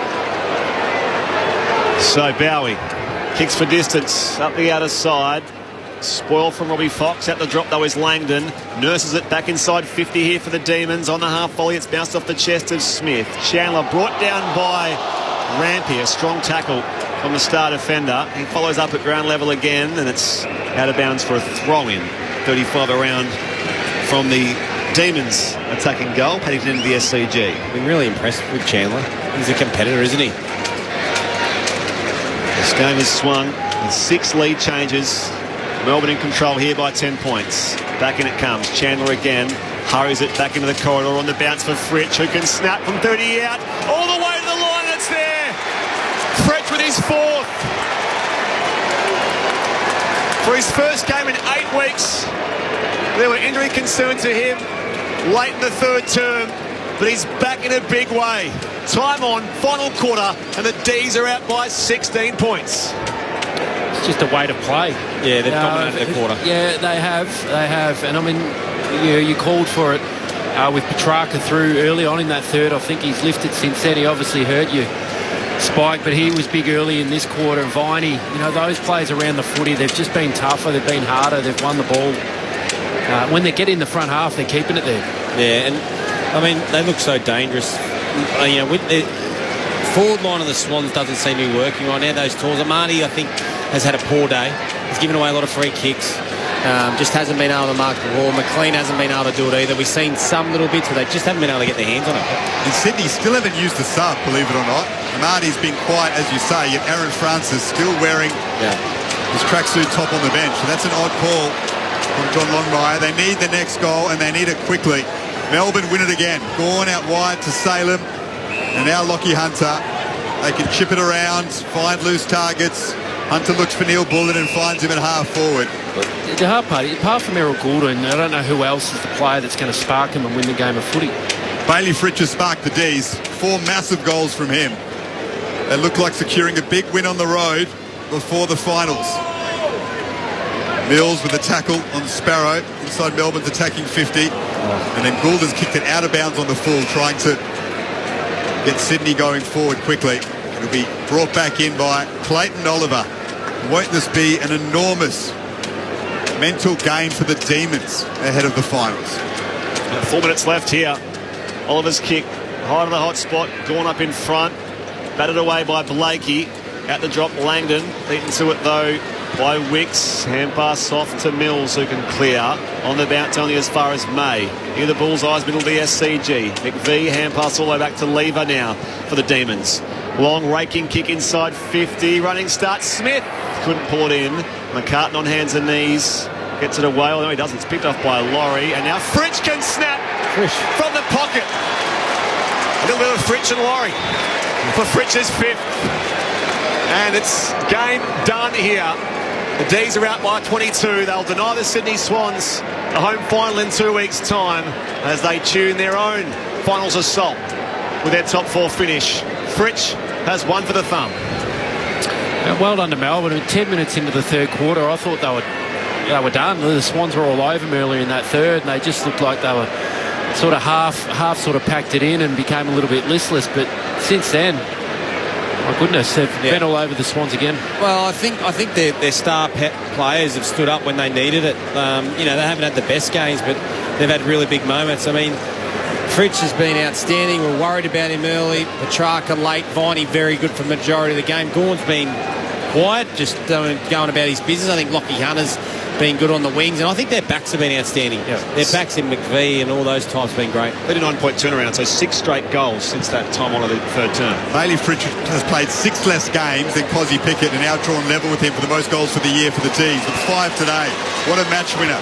Isaac Heaney's marked at a centre-half forward, kicks for the lead of Hayward down there in the pocket, knocks it back to Goulden, finds some space, possession number 42 for him, kicks it to a dangerous area, and Heaney's marked it. Well, Heaney needs to go back and convert this really quickly to peg the margin back to 16 points and give the Swans a pulse. Not much of one, just a little something. Heaney waltzes in and misses near side. Well, that just about does it. Yeah. That's 4 points to Melbourne and a massive opportunity blown for the Swans. They will play an elimination final now away. At this stage against St Kilda, as I say, the Giants can still finish 6th, 7th, 8th or 9th. Up next to close out the home and away season against Carlton. We'll get you there next with Matt Clinch, Corbin Middlemass, Coletio, Mark Murphy and Ben Cameron. Beyond offensive 50 they come. Out of attack on the members' side. Missed McCartan. Van Rooyen. Smith tries to pat it away here as well. Chandler goes in hard. Dispossessed though by Fox. His kick smothered by Oliver. Now Viney also kick smothered by Fox in turn. It's Hunter just tumbles it up the line here for the Demons. Takes a right turn. Stays in the field of play where Neil Bullen is dumped over the boundary line here by Rampy. A little too overzealous, says the umpire. So a free kick here for the Demons in front of the benches. Visitors lead here by 21 points in front of 41,000 plus change. So, Morrow, if the Giants win, Swans would play Carlton. Yeah, the Giants can still win by enough and finish 6th. Yeah, right. Here's Pickett. Parker, well done by Rivers. He's fought hard as he usually does. Hickey falls over. Bodies tumble on the football. All up inside attacking 50 for Melbourne. The Giants win, then they could, they'll face, Carlton 5th, so they'll sneak into 8th. Depending on percentage though, they could also finish 7th and face St Kilda. If you look at this game though, you'd be worried if you're a Swan supporter playing St Kilda, because they own the ground. They defend really well. John Longmire was looking despondent on the Swans bench. Massive opportunity blown, albeit against very strong opposition. Hickey goes to Fox. Comes up the line now. Lever gets set. It missed him as well. McDonald at ground level as well. And now the umpire circling will board up. Late here at the SCG. Melbourne by 21 points. 11-11-77. Plays 7-14-56. Earlier, Port beat Richmond by 31 points at Adelaide Oval to lock up 3rd spot. Melbourne already had 4th with that result. Carlton won't be displaced from 5th. And his last 3 spots still on the line here as Mills bursts through traffic for the Swans. Goes inside 50. It's dropped cold by Heaney at full forward. McVie tries hard in defence. Shares it with Langdon. Tipped away here for Salem. Brought down by Hayward. And the umpire will board up. They'll be sweating on Papley. Yeah. You'd probably like to think that he'd be okay. Yep. Just would have been a considered one, I would have thought. It's the ruck contest. Heaney tries to gather it. We'll have a boundary throw in right forward pocket. That won 6 in a row. The Swans coming into this game. In fact, since 2021, they've had 22 wins, 1 draw and 3 losses after the bye rounds. But this loss has come at the worst possible time. And you're trying to secure a home final. I'll talk about it after this stoppage. Back in it comes. And Ryan wins it down here. Hand pass from Mills out to Rowbottom, who snaps from 30 out, curls it around, but Stephen May takes an intercept chest mark on the last line. I just think, they've found it hard to score today without their keys, and obviously Papley's not there because Melbourne own the ground. St Kilda don't let you score. They're going to have to break them down with their ball movement. Their keys are going to have to stand up, so it's going to be a massive 2 weeks for McLean and Amati. Huge. Christian Salem's in the hands of the trainers in his own defensive 50. Another concern for the D's ahead of the finals. Ball in dispute on the outer wing. Parker. A handball. McVee's kick smothered. Rowbottom can't gather it. He's played with a shoulder injury all day. It's Chandler. Laurie trying to win it. Warner's worked hard. He's wrapped up by Viney, who has been superb. Jack Viney, 29 disposals for him, 11 tackles. What a fantastic performance from a heart and soul demon. Up it goes. And that'll be it. The Demons deny the Sydney Swans a home final in a fortnight's time. And they tune things up for their own September assault. 7 wins in their past 8 starts. The Demons here by 21 points at the SCG. Flag, it's not my flying flag. It's the emblem for me and for you. It's the emblem of the team we love. The team of the red and the blue. Every heart beats true for the red and the blue. And we sing this song to you. Should all acquaintance be, keep your eye on the red and the blue. 6 lead changes to the finish they kept the Swans to just 2 behinds in that final term, kicked 6 straight goals since they were down by 17 points at one stage in that third term. The Demons saw a massive turnaround by about 38 points for that 21-point full-time margin. It was the Demons by 3 points at quarter time, by 8 points at the half. The Swans by 4 points and as much as 17 in the third term. In the end, the Demons run out winners here by 21 points, 11-11-77 to 7-14-56. It's a brand old flag, it's a high-flying flag, it's the emblem for me and for you. It's the emblem of the team we love, the team of the red and the blue. Every heart beats true for the red and the blue, and we sing this song to you. True love, acquaintance, people, keep your eye on the red and the blue. So in the end, Fritsch kicked 5 on his return. Melksham kicked a couple. He was subbed out with a knee complaint in that third term. Singles to Pickett, Petrarca, Brayshaw and Van Rooyen. While for the Sydney Swans, Gould had 2 to go with his 42 disposals. Career best, I'm sure. Singles to McDonald, McLean, Wicks, Mills and Warner. So with that, the first 5 spots are locked up. Collingwood, Brisbane, Port, Melbourne and Carlton are the Saints. Have all but secured 6th spot, although with percentage the Giants can also get back up there, and then they'd play Sydney in the first week of the finals at Giants Stadium, which is extraordinary given they've met the 3 finals previously, but that's a little way off ahead as the Blues and the Giants are coming up next at Docklands. Closing thoughts of our experts Mark McVeigh and Jason Saddington. Well, I just thought Melbourne did what they had to do. I think they were going through the motions. They put the foot down. The coach would have pushed them on a couple of things. When they got going, they looked, to me, I felt like they looked a class above. I felt like they're the better team. Going forward. Swans sort of battled away a little bit, found it really hard to score. Really disappointed in their keys today. They just didn't get hold of the game. Demons had more avenues to goal. Petrarca put his foot down. Obviously, Fritsch played extremely well.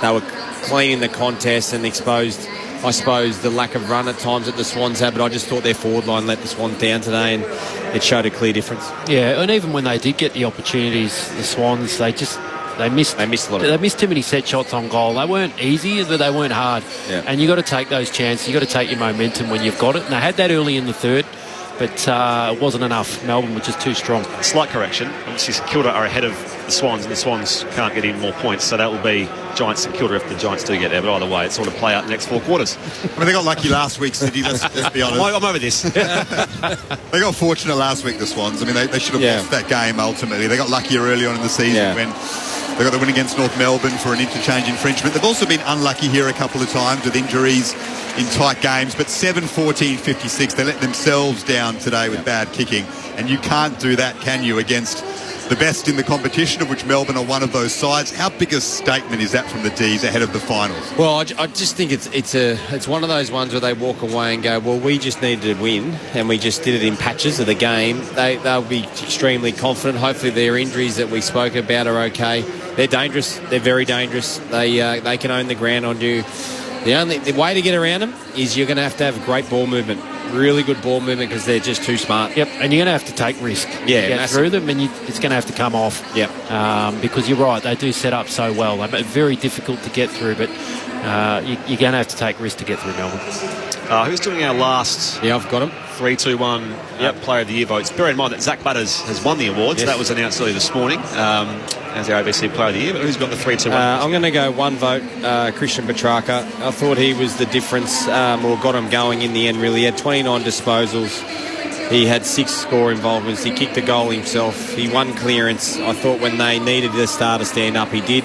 I'll give him 1 vote. 2 votes go to Errol Goulden. Can't leave him out, I don't think. I thought he was just outstanding. 42 disposals, 2 goals and 9 score involvements. He looked the likely for them to get them over the line for the majority of the night. And 3 votes, I think, Fritsch. I think he was the difference, really, in the end. His goal kicking was superb. 8 weeks layoff.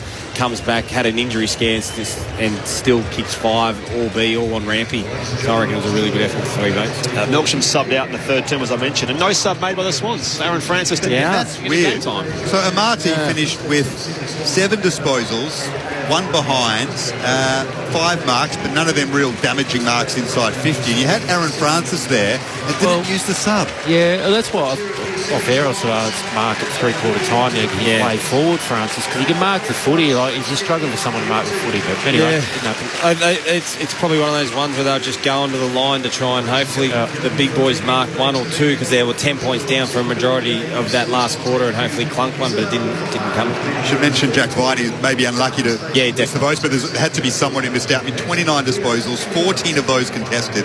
He had 12 tackles in this game and 4 score involvements. He was a warrior throughout. I don't have any qualms with your votes. No, it had to be an unlucky one. It was out of him and Petrarca. I just thought when the clinch moment came, Petrarca probably took an outstanding game by Viney. Absolutely. So 3 to Fritsch, 2 for Gordon, and 1 to Petrarca in Mark McVeigh's Player of the Year votes. Crowd here 41,753, so that's a great crowd. It made good noise all across the day, and of course the Lance Franklin farewell at half-time, which was a nice touch, but alas, the Sydney Swans have played their last home game in season 2023, so no finals at home for them. At this stage they'll face St Kilda in the elimination final, of course, pending the result coming up, Carlton GWS.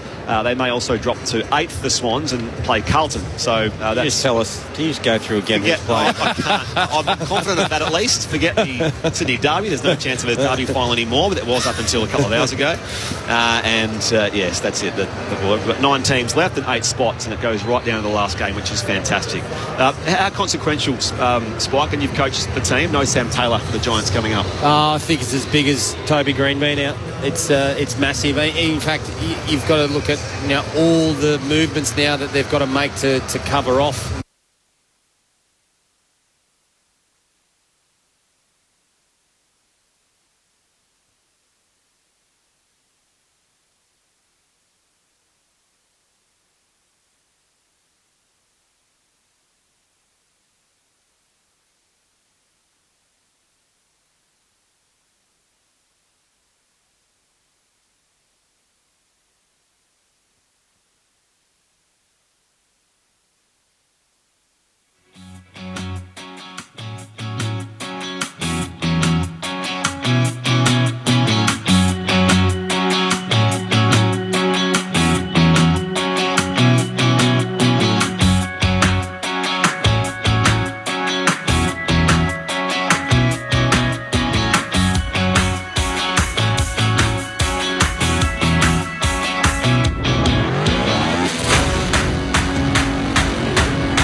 Hello, I'm Patrick Stack, and if you like great stories and you enjoy sport, then I reckon you need ABC Sport Daily in your life. What's his mind like? Boy, isn't that a deep well to dig? These guys, Latrell Mitchell and Cody Walker, they are the superstars of the team and we will treat them differently. The tone was set early on in the stadium. They announced the starting lineups, and as soon as they announced the coach, George Vilda, there was a huge boo from the crowd. It's a daily sports conversation and it's called ABC Sport Daily. Find us on the ABC Listen app.